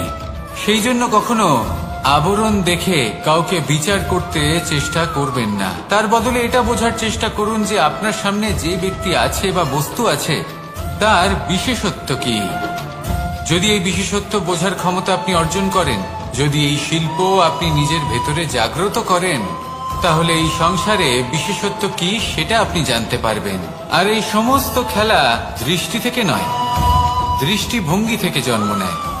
দৃষ্টিভঙ্গি সবসময় শুভ রাখুন আর আমার সাথে ভালোবেসে বলুন, রাধা রাধা।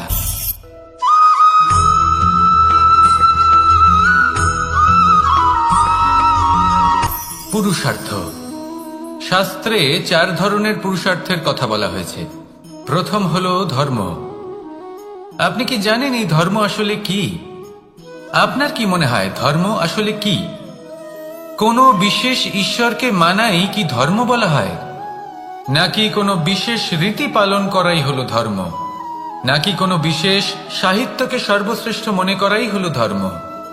না, ধর্ম হলো সেটা যাকে ধারণ করা যেতে পারে।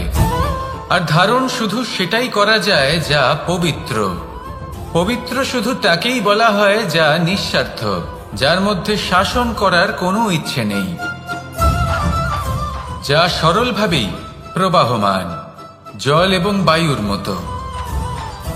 যখন কোনো ব্যক্তি ধর্মকে ধারণ করেন এবং সেই ধর্ম সেই ব্যক্তিকে রক্ষা করে, তখন তাকে ধর্ম বলা হয়।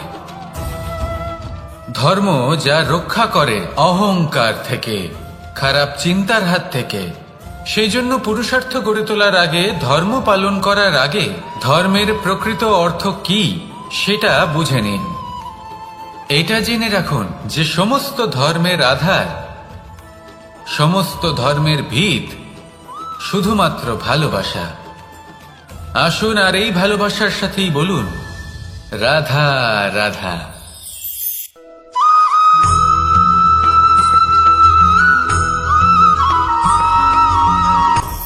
আপনি কখনো পর্বতের শিখরে উঠেছেন? আপনি দেখতে পাবেন পর্বতের পদতলে প্রচুর সুন্দর ফুল রয়েছে, সবুজ বনানী রয়েছে। যত আপনি ওপরে উঠতে থাকবেন তত ফুল কমতে থাকবে, সবুজ বনানী কমতে থাকবে। আরো কিছুটা ওপরে উঠলে কাঁটা জাতীয় গাছ দেখতে পাবেন, শুকনো গাছ দেখতে পাবেন। আরো যদি ওপরে ওঠেন তাহলে পাষাণ দেখতে পাবেন। আরো উপরে উঠলে হিমখণ্ড দেখতে পাবেন। এই যে পর্বত, তা মনুষ্য জীবনের সব থেকে উত্তম উদাহরণ।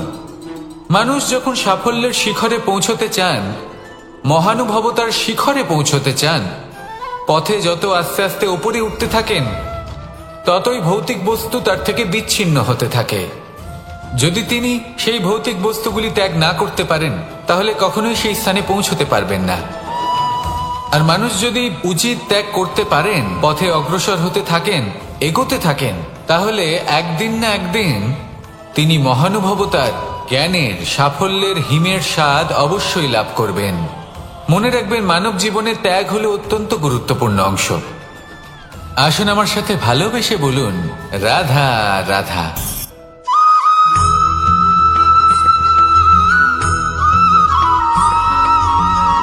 কেউ বলে জীবন খুব ক্ষণস্থায়ী, কেউ বলে জীবন হলো একটা সুন্দর স্বপ্নের মতো, আবার কেউ বলবে জীবন হলো এক কঠোর সত্য। কিন্তু জীবন আসলে কি? জীবন হলো আপনারই প্রতিবিম্ব, একটা দর্পণ। অর্থাৎ আপনি জীবনকে সেইভাবেই পাবেন যেরকম আপনি নিজেকে প্রতিপন্ন করবেন।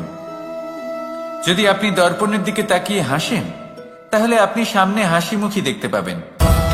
এবার যদি আপনি গম্ভীর হয়ে থাকেন, তাহলে আপনি একজন রুষ্ট ব্যক্তি দেখতে পাবেন। শেষে সবথেকে বেশি গুরুত্বপূর্ণ হলো আপনার চেষ্টা। আপনাকে সবসময় চেষ্টা করতে হবে যাতে আপনি নিজেকে প্রসন্ন এবং ইতিবাচক মনোভাবে রাখেন। এটা হলো আপনারই উত্তরদায়িত্ব, তাকে পালন করুন। এই মনকে প্রসন্ন রাখুন, এই সংসারকে সুন্দর বলে মনে হবে। আর এই মন প্রসন্ন হয়ে বলবে, রাধা রাধা।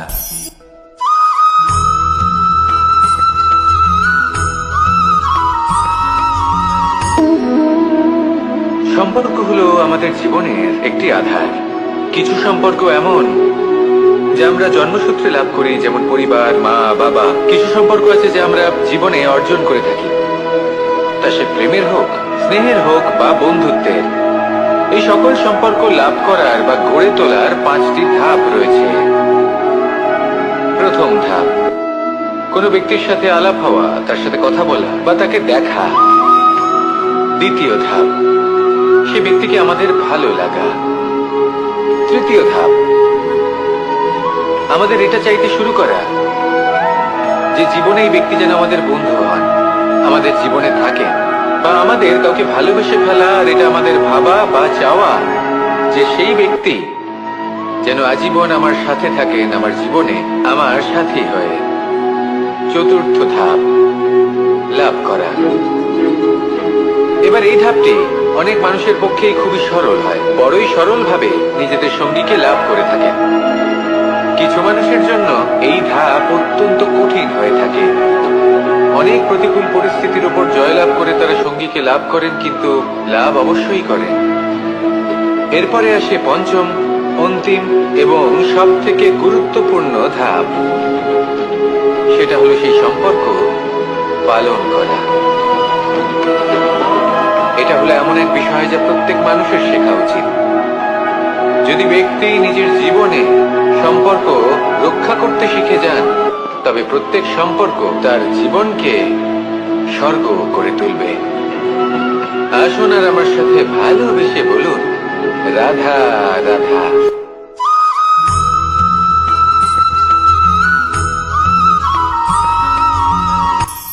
কখনো কোনো বাগানের কোনো বৃক্ষকে দেখেছেন যেখানে সুগন্ধি ফুল থাকে, রসালো ফল থাকে? তখন মন প্রফুল্ল হয়ে ওঠে, মন থেকে সেই বৃক্ষের প্রতি ভালোবাসা জন্মায়। কিন্তু যিনি বাগানের মালিক, শুধুমাত্র তিনিই জানেন যে কিভাবে এই বৃক্ষকে আগলে রাখতে হয়, কিভাবে তার পরিচর্যা করলে এতে সুন্দর সুগন্ধি ফুল হবে, রসালো ফল হবে।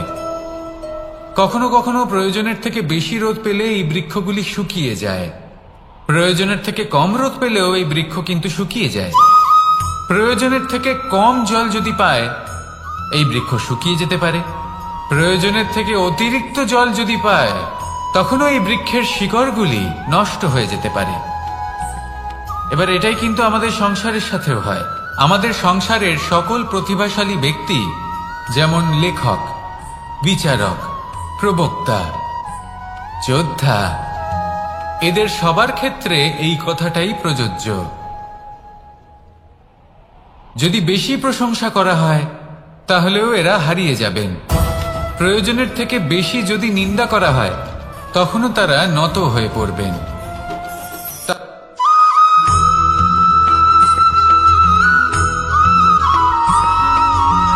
পঞ্চতত্ত্বের মধ্যে দ্বিতীয় তত্ত্ব হল ধরণী, ভূমি, যাকে আমরা ধরণী মাতা বলি।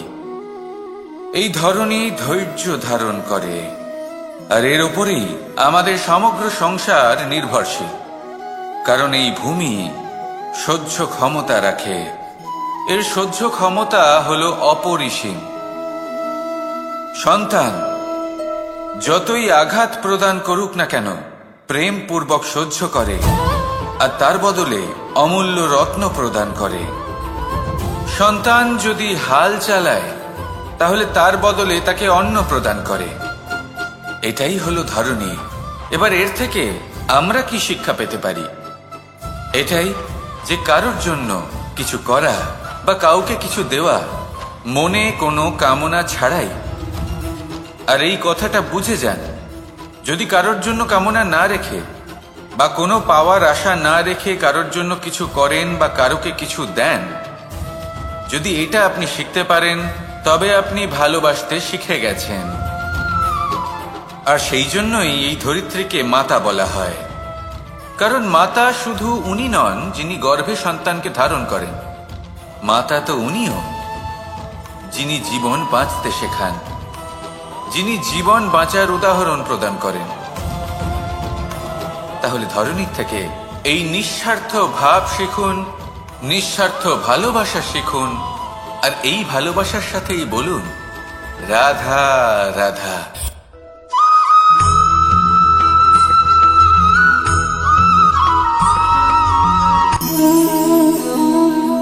নিয়তি। রাধা আমাকে বলে, কৃষ্ণ, যদি তুমি জানো যে নিয়তিতে কি আছে তাহলে তাকে বদলে দাও না কেন? মহাদেব আমাকে বলেন যে শ্রীকৃষ্ণ, যদি আপনি এটা জানেন যে সাম্বের নিয়তি এটাই, তাহলে আপনি তাকে বদলানোর চেষ্টা কেন করেন? কেন? কারণ আমি একজন পিতা, আর পিতার কর্তব্য এটাই তিনি যেন সম্ভাব্য সব চেষ্টা করেন নিজের সন্তানের মঙ্গলের জন্য। নিয়তি আমি জানি, কিন্তু এটাও আমি জানি যে কর্মের থেকে বড় আর কোনো নিয়তি হতে পারে না। অভিজ্ঞতাও রয়েছে যে কর্মের হাতে নিয়তির এই চক্র বদলে যেতে পারে। তাই জীবনে যদি আপনার কখনো এমন মনে হয় যে এটা তো অসম্ভব, তখনও চেষ্টা করা কখনোই ছাড়বেন না। কে বলতে পারে আপনারই কর্মের কোনো এক বীজ হয়তো নিয়তির চাকায় আটকে গেল আর নিয়তিকে নিজের পথ পাল্টাতে হলো, ঠিক কি না? সেই জন্য নিয়তিকে ভাগ্য মেনে নিয়ে চুপ করে বসে থাকবেন না। নিজের নিয়তি স্বয়ং নিজের কর্মের দ্বারা নির্ধারিত করুন, কারণ আপনার এই কর্মের ওপরেই আপনার অধিকার রয়েছে।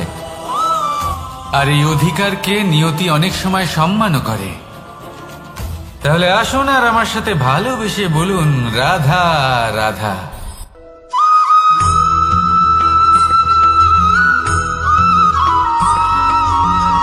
মানুষ ভাবেন যে ধন অর্জন করা হলো অত্যন্ত গুরুত্বপূর্ণ। তিনি আজীবন ধন অর্জন করতে থাকেন, ধন অর্জন করার চেষ্টা করতে থাকেন। সে যাই হয়ে যাক না কেন, পরিশ্রম করতে থাকেন। স্বাস্থ্যের দিকে নজর দেন না, না উচিত সময় খাবার খান, না উচিত সময় ঘুমোতে যান, না পর্যাপ্ত সময় পর্যন্ত ঘুমন, কিছুই না। ধন অর্জন করতেই থাকেন, করতেই থাকেন। আর কিছু সময় পরে যখন তিনি অসংখ্য ধন লাভ করে ফেলেন, তখন তার সাথে ওনার শরীরে অনেক রোগ বাসা বাঁধে। এইসব রোগের উপচার করতে করতে সেই সমস্ত ধন যা উনি অর্জন করেছেন তা তিনি ব্যয় করে ফেলেন। শেষ পর্যন্ত কি হয়? আমরা যেভাবে এসেছি ঠিক সেইভাবেই ফিরে যাই, ধন এখানেই থেকে যায়। দেখুন, একটা অত্যন্ত গুরুত্বপূর্ণ কথা রয়েছে যে আপনার বোঝা উচিত। এই যে ধন, তার ব্যবহার করুন জীবনকে আরো ভালো করে তোলার জন্য। ধনের সদ্ব্যবহার করা উচিত, এমন যেন না হয় এই ধন আপনাকে ভোগ করে ফেলে। এই জীবনকে নিশ্চিত রূপে আরো শ্রেষ্ঠ করে তুলুন। কিন্তু এই ধন অর্জন করার এই প্রক্রিয়াতে নিজের সারা জীবনকে নষ্ট করে ফেলবেন না।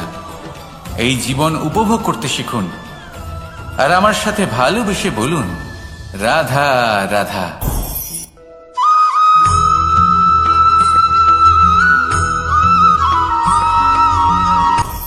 আপনি কখনো পর্বতের শিখরে উঠেছেন? আপনি দেখতে পাবেন পর্বতের পদতলে প্রচুর সুন্দর ফুল রয়েছে, সবুজ বনানী রয়েছে। যত আপনি ওপরে উঠতে থাকবেন তত ফুল কমতে থাকবে, সবুজ বনানী কমতে থাকবে। আরো কিছুটা ওপরে উঠলে কাঁটা জাতীয় গাছ দেখতে পাবেন, শুকনো গাছ দেখতে পাবেন। আরো যদি ওপরে ওঠেন তাহলে পাষাণ দেখতে পাবেন। আরো ওপরে উঠলে হিমখণ্ড দেখতে পাবেন।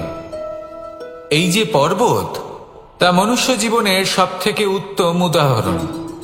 মানুষ যখন সাফল্যের শিখরে পৌঁছতে চান, মহানুভবতার শিখরে পৌঁছতে চান, পথে যত আস্তে আস্তে উপরে উঠতে থাকেন, ততই ভৌতিক বস্তু তার থেকে বিচ্ছিন্ন হতে থাকে।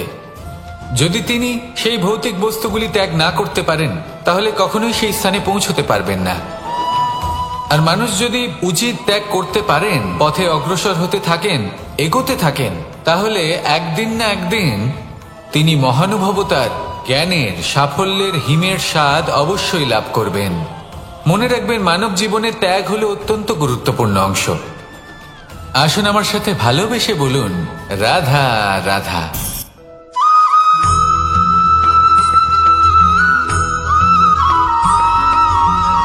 কেউ বলে জীবন খুব ক্ষণস্থায়ী, কেউ বলে জীবন হলো একটা সুন্দর স্বপ্নের মতো, আবার কেউ বলবে জীবন হলো এক কঠোর সত্য।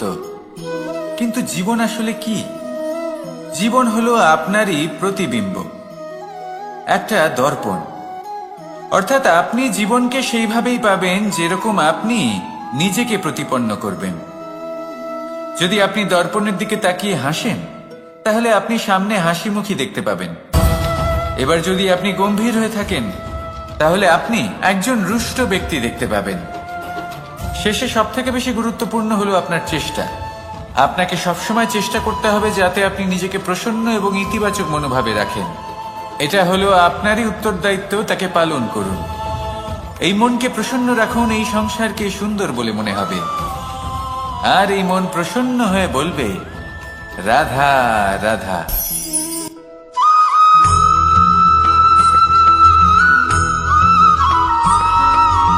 আমাদের শরীর প্রকৃতির সর্বশ্রেষ্ঠ রচনা।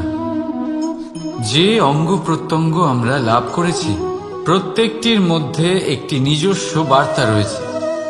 একটু ভেবে দেখুন, দুটি চোখ দিয়েছে দেখার জন্য, দুটি কান দিয়েছে শোনার জন্য, নাসিকাও আছে দুটি, দুটি হাত দিয়েছে দ্বিগুণ পরিশ্রম করার জন্য।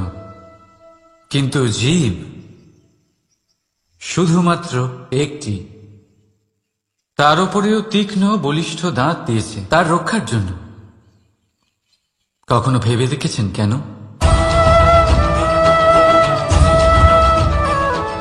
কারণ শব্দ আর শব্দের প্রয়োগ মানুষের সবচেয়ে বড় অস্ত্র, যার প্রয়োগ যত ভেবেচিন্তে করা যায়, মানুষ তার জীবনে ততটাই উপরে উঠতে পারে।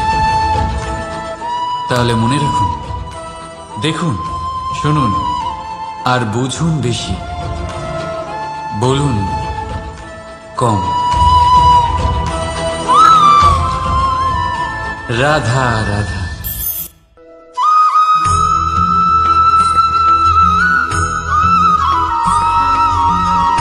জীবন কিসের উপর নির্ভরশীল? ধনের ওপর, বৈভবের অনুভব যদি আপনি করতে চান, তাহলে তা পাবেন শুধু একতার দ্বারা, সংগঠনের দ্বারা। যদি আপনাকে উদাহরণ দিই, নিজের এই হাতটাকে দেখুন, 5টা আঙুল রয়েছে। কোনো একটা বস্তুকে নিজের একটা আঙুল দ্বারা তুলে ধরার চেষ্টা করে দেখুন, বড়ই কষ্ট হবে। তখন আপনি বুঝতে পারবেন, যখন এই 5টি আঙুল একত্রিত হয়, তখন কোনো কাজ কতটা সহজ হতে পারে। এটাই হলো শক্তি, একতার। সব থেকে ভালো উদাহরণ যদি আপনাকে দিই, তাহলে বাঁশি। এই বাঁশি থেকে অত্যন্ত মধুর সুর নির্গত হয়, যা সবার মন প্রসন্ন করে দেয়। এই কথা সত্যি। কিন্তু এই বাঁশি আমি একটা বা দুটো আঙুল দিয়ে বাজাতে পারবো না। আমাকে প্রত্যেকটা আঙুল ব্যবহার করতেই হবে, তবেই এর থেকে মধুর সুর নির্গত হবে, যা সকলকে প্রসন্ন করবে।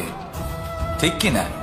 ঠিক এইভাবেই যদি আপনি চান যে আপনার জীবনরূপী বাঁশি থেকেও মধুর সুর নির্গত হোক বা সবার মনকে প্রসন্ন করে তুলুক, তাহলে আপনাকেও জীবনে একতা নিয়ে আসতেই হবে। আপনি একাও কর্ম করতে পারেন, পথ চলতেও পারেন, সামনেও এগোতে পারেন, সাফল্যও লাভ করতে পারেন। কিন্তু যখন সকলে একসাথে এগোবেন, সেই পথে চলবেন, সেই কর্মই করবেন, তখন লক্ষ্যে অবশ্যই পৌঁছবেন, সাফল্য অবশ্যই লাভ করবেন। কিন্তু সেই সাফল্য এবং তার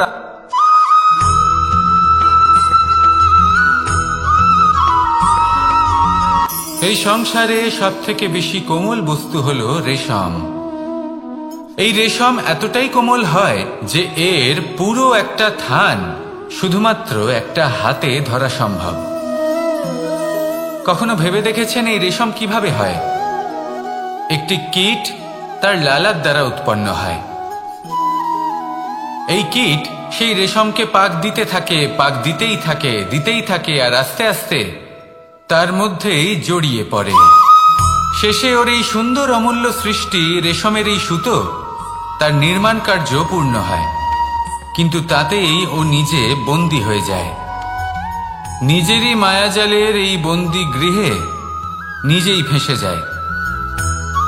এবার এই সুতোকে ব্যবহারযোগ্য করে তোলার জন্য এই কীটগুলিকে এই কবচের সাথেই ফুটন্ত জলে ফেলে দেওয়া হয়।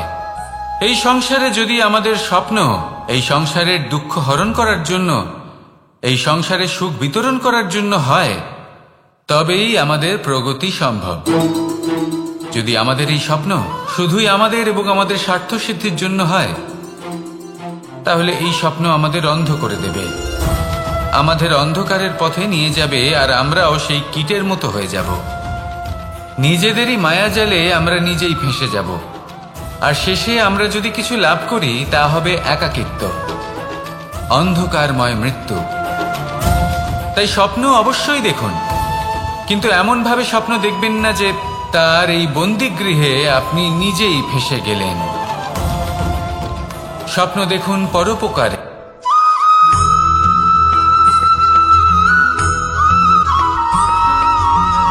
মানুষের মানসিকতা এমন হয় যে সে যতটা করে আশা করে যে তার থেকে অনেক বেশি তার বদলে সে পাবে। দেখুন, সবকিছুই আপনার ভাবনা চিন্তার উপর নির্ভর করছে। আপনি যদি ফলের বিষয়ে ভেবে কর্ম করতে থাকেন তাহলে সেটা অনুচিত।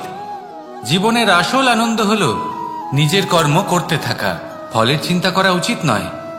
যদি আপনি এরকম ভাবেন যে আমি এতটা করছি, আমার এতটা পাওয়া উচিত, সেই ভাবনা অনুচিত। যদি আপনি সেবার মানসিকতা নিয়ে কর্ম করতে থাকেন, কর্মচক্রে প্রবাহিত হন, যদি আপনি এমন ভাবনা রাখেন যে আমি এতটা পাচ্ছি তাই এর থেকে অনেক বেশি আমি কর্ম করব, তাহলে নিশ্চিতরূপে আপনি যতটা করছেন তার থেকে অনেক বেশি আপনি পাবেন, আপনার আশার থেকে অনেক বেশি আপনি পাবেন। শুধু জীবনে অনেক বেশি কাজ করতে থাকুন, ফলের চিন্তা করবেন না। আর মনে রাখবেন, এই ভাবনাই সব থেকে বড় বীজ। কর্মের উপর বিশ্বাস রাখুন, জীবনে যা যা আপনি চান সবই সুখময় হবে। আসুন আর আমার সাথে ভালোবেসে বলুন, রাধা রাধা।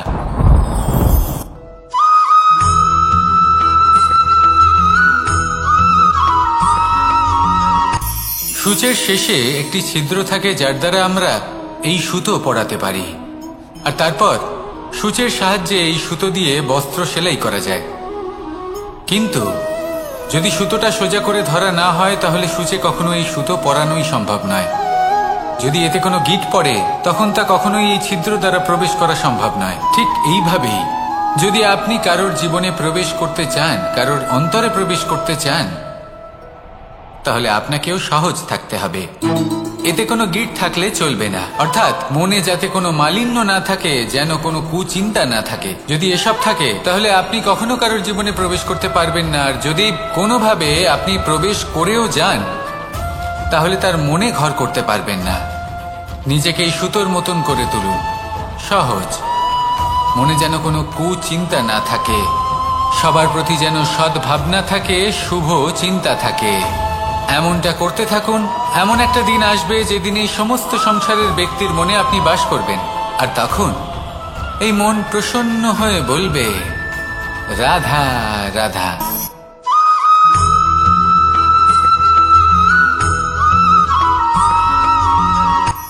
এই সংসারে সাফল্য লাভ করার জন্য জ্ঞানের প্রয়োজন হয়, পরিশ্রমের প্রয়োজন হয়, দৃঢ় নিষ্ঠার প্রয়োজন হয়, নিরন্তর চেষ্টা করা প্রয়োজনীয়। কিন্তু আরো কিছু আছে যা অত্যন্ত প্রয়োজনীয় এবং গুরুত্বপূর্ণ। তা হলো ভালো বন্ধু। তাদের থাকা অত্যন্ত প্রয়োজনীয়। যদি ভালো বন্ধু থাকে তাহলে সময় এলে তারা ঢাল হয়ে আপনাকে সুরক্ষা করবেন। সময় এলে অস্ত্রের মতো শত্রুকে সংহারও করবেন। যদি তিনি জ্ঞানী হন, তাদের মধ্যে সদ্গুণ থাকে, তাহলে এই সব গুণ আপনার মধ্যেও প্রবেশ করবে। তাহলে সাফল্যের জন্য ভালো বন্ধু পাওয়া অত্যন্ত প্রয়োজনীয়। কিন্তু শুধু বন্ধু কেন, ভালো শত্রুও থাকা প্রয়োজনীয়। এবার আপনি ভাববেন, আমি কি বললাম?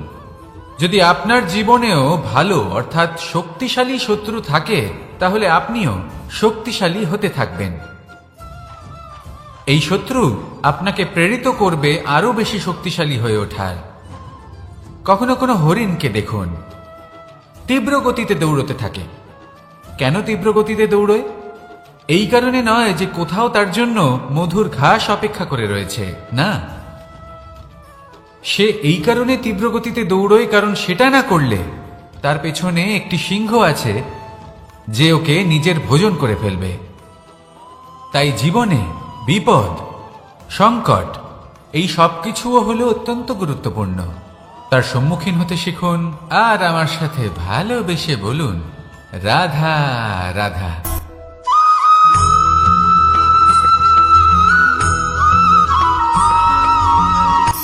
শক্তি শক্তি অর্জন করা এতটা কঠিন নয় যতটা শক্তি লাভ করার পরে সেই শক্তি সামলানো কঠিন হয়। কারণ যেই মানুষ শক্তি লাভ করে তার মনে গর্ববোধ জন্মায়, জন্মায় অহংকার, জন্মায় জেদ। তাই শক্তি প্রাপ্ত করার সাথে বিনম্র থাকাও অত্যন্ত আবশ্যক। আর এটা আমাদের শেখা উচিত বৃক্ষের থেকে। বৃক্ষ যা আমাদের ফল দেয়, বৃক্ষ যা যত ফল দেয় ততটাই ঝুঁকে যায়। আমরা পাথর মারি ওই বৃক্ষের থেকে ফল প্রাপ্ত করার জন্য। সেই পাথরের মার সহ্য করেও বৃক্ষ আমাদের ফল দেয়। কোনো গর্ববোধ নেই, কোনো অহংকার বোধ নেই। আর সেই জন্য এই বৃক্ষের পুজো করা হয়। এটাই হলো মাহাত্ম্য শক্তির সাথে বিনম্রতার। যদি এই শক্তি সৃজন করে থাকে, সাহায্য করে থাকে, সম্বল হয়ে থাকে, তবেই সেই শক্তি উপযুক্ত। আর নয়তো সেই শক্তি একদিন আপনাকে আসক্ত অবশ্যই করবে। তাহলে শক্তি অবশ্যই অর্জন করুন, কিন্তু তার সাথে সেই শক্তি সামলানোর মতো বিবেকও আপনাকে অবশ্যই জাগ্রত করতে হবে। তাহলে আসুন আমার সাথে ভালোবেসে বলুন, রাধা রাধা।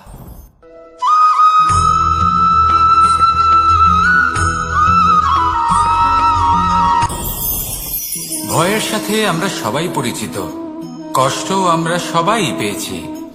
কখনো কখনো আমরা অসুস্থ হয়ে পড়ি, আর এমন সময় হলে মাতার মমতা, কখনো বাবার স্নেহ, কখনো বন্ধুদের পাশে থাকার অনুভূতি আমাদের রোগ নিরাময়ে সাহায্য করে। কখনো যদি আমরা নিরাশ হয়ে পড়ি, তখন যদি আমাদের কোনো আপনজন আমাদের দুটো ভালো কথা বলে, তখন আমাদের মনোবল বেড়ে যায়। ঠিক তেমন সংসারের এই রঙ্গমঞ্চে যদি আপনি পীড়িত অনুভব করেন, কিছু শুভ কথা আলোচনা করুন, কিছু স্তুতি গান করুন, কিছু মুহূর্তের জন্য হলেও নিজের ইষ্টদেবের কথা স্মরণ করুন আর প্রার্থনা করুন। সাহস বাড়বে, শক্তিও বৃদ্ধি পাবে এবং সামনে এগিয়ে চলার পথও দেখতে পাবেন। তখন এই মন প্রসন্ন হয়ে বলবে, রাধা রাধা।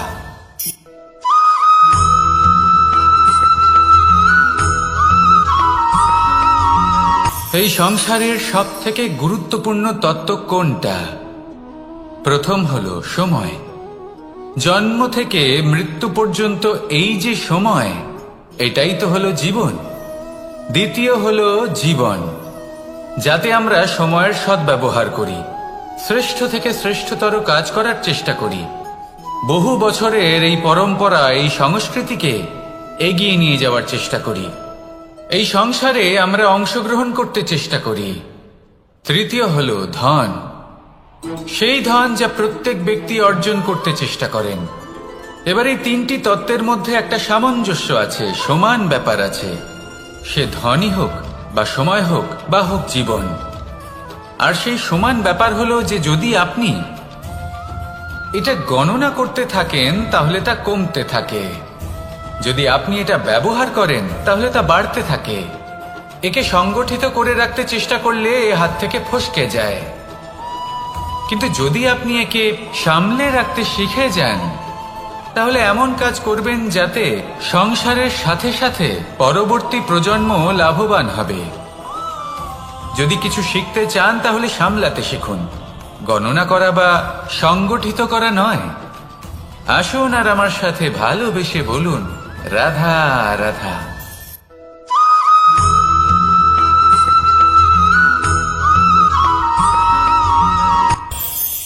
এই সংসারে আমরা প্রকাশ কোথা থেকে পাই? এর উত্তর বড়ই সরল। ভোরে যখন সূর্যোদয় হয় তখন প্রকাশের কিরণ আমাদের ঘরে এসে পৌঁছয়। এইভাবেই আমরা প্রকাশ লাভ করি। এবার এই প্রকাশের আলোতেই আমরা সারাদিনের কাজ সম্পন্ন করি। সন্ধে হয়ে যায়, সূর্যাস্ত হয়ে যায়, আর আমাদের ঘর যাতে অন্ধকার না হয় তার জন্য আমরা একটা প্রদীপ প্রজ্বলিত করি। এটাই ঘটে আমাদের জীবনেও। এবার প্রবাহমান আয়ুর সাথে আমরা আমাদের অন্তরে যদি একটা প্রদীপ প্রজ্বলিত করে নিই, তাহলে বিষয়টাই অন্যরকম হবে। এবার আপনি বলবেন, কোন প্রকাশের কথা বলছি যা আমাদের অন্তরে জাগ্রত করা সম্ভব? আমাদের আত্মার মাঝে প্রেমের প্রকাশ জাগ্রত করার কথা বলছি। কারণ আমাদের এই জীবন এও হলো দিনের আলোর মতো। আজ প্রকাশ আছে, কিন্তু কোনোদিন অবশ্যই অস্ত হবে। কিন্তু অস্ত হবার আগে যদি আমরা আমাদের আত্মার মাঝে প্রেমের এই প্রকাশ উজ্জ্বলিত করে নিই, তাহলে আমাদের সন্ধ্যাকালও আমরা আনন্দে এবং প্রেমে যাপন করব। তাহলে আসুন আর আমার সাথে ভালোবেসে বলুন, রাধা রাধা।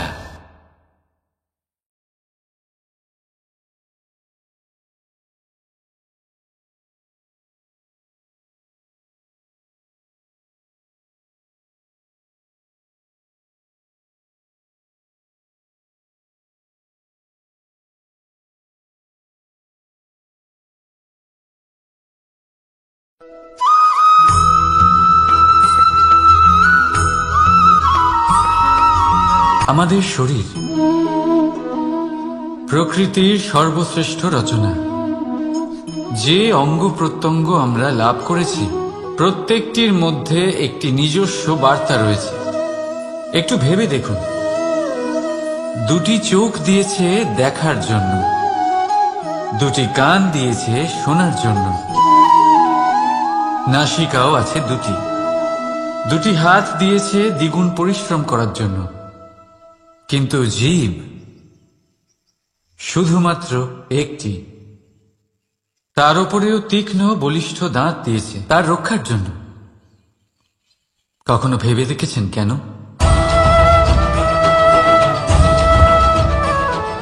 কারণ শব্দ আর শব্দের প্রয়োগ মানুষের সবচেয়ে বড় অস্ত্র, যার প্রয়োগ যত ভেবে চিন্তে করা যায়, মানুষ তার জীবনে ততটাই উপরে উঠতে পারে। তাহলে মনে রাখুন, দেখুন, শুনুন আর বুঝুন বেশি, বলুন কম।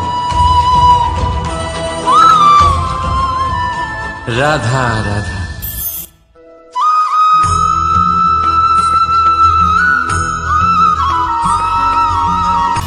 সময়, জীবন, কাল। দেখতে গেলে এই তিনটি শব্দ একটি শব্দেরই সমার্থক শব্দ মনে হয়, কিন্তু এই শব্দগুলির অর্থ কি সমান? কখনোই নয়। হ্যাঁ, এই সময় চলতে থাকে, জীবন চলতে থাকে, কালচক্র চলতে থাকে। এই সময় কেটে যায়, কিন্তু এই জীবন একে যাপন করতে হয়। কি বলেন? এই জীবনে কিছু করুন বা কিছু না করুন, জীবন এমনি কেটে যাবে, আপনি জানতেও পারবেন না। কিন্তু সেটা আমাদের উদ্দেশ্য নয়, একে যাপন করতে হবে। এই জীবনে প্রেরণা পেতে শিখুন, প্রেরণা দিতে শিখুন, আহ্বান গ্রহণ করতে শিখুন, আহ্বান জানাতে শিখুন, মহান কাজ করতে শিখুন, ধন্যাত্মক বোধ জাগিয়ে তুলুন। জীবন অতিবাহিত করার অর্থ কি তা আপনি শিখে যাবেন। কারণ সময় কেটে যায়, সমস্ত যুগ কেটে যায়, কিন্তু জীবনের রীতি জীবন কাটিয়ে দেওয়া নয়, জীবন যাপন করা। এই জীবন সম্পূর্ণরূপে অনুভব করতে হবে, নতুন পথ বানাতে হবে। এবারে যদি এই জীবন বাঁচার সময় একবার ভেবে দেখুন, যদি মনে প্রেম থাকে, সদ্ভাবনা থাকে, তাহলে কি হবে? এই জীবনকে বাঁচার অনুভূতিটাই অন্যরকম হয়ে যাবে, একটা আনন্দময় অনুভূতি লাভ করবেন। তাহলে এটাই করুন আর আমার সাথে ভালোবেসে বলুন, রাধা রাধা।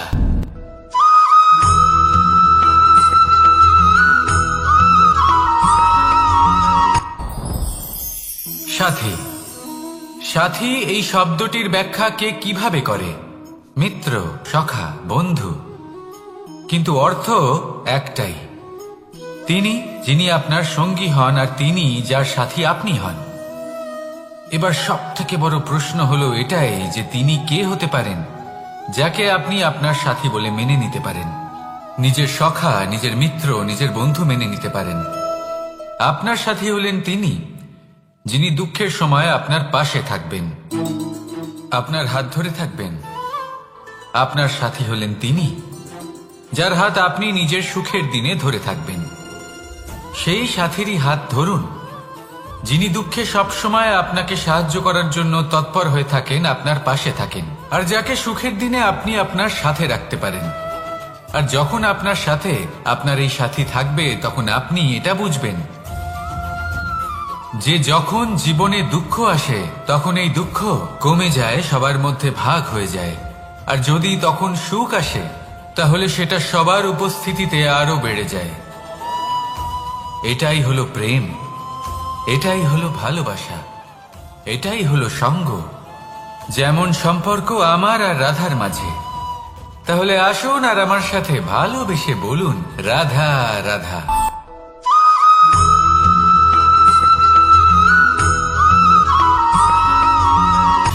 সময়, জীবন, কাল। দেখতে গেলে এই তিনটি শব্দ একটি শব্দেরই সমার্থক শব্দ মনে হয়, কিন্তু এই শব্দগুলির অর্থ কি সমান? কখনোই নয়। হ্যাঁ, এই সময় চলতে থাকে, জীবন চলতে থাকে, কালচক্র চলতে থাকে। এই সময় কেটে যায়, কিন্তু এই জীবন একে যাপন করতে হয়। কি বলেন? এই জীবনে কিছু করুন বা কিছু না করুন, জীবন এমনি কেটে যাবে, আপনি জানতেও পারবেন না।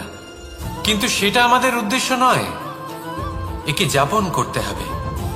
এই জীবনে প্রেরণা পেতে শিখুন, প্রেরণা দিতে শিখুন, আহ্বান গ্রহণ করতে শিখুন, আহ্বান জানাতে শিখুন, মহান কাজ করতে শিখুন, ধন্যাত্মক বোধ জাগিয়ে তুলুন। জীবন অতিবাহিত করার অর্থ কি তা আপনি শিখে যাবেন।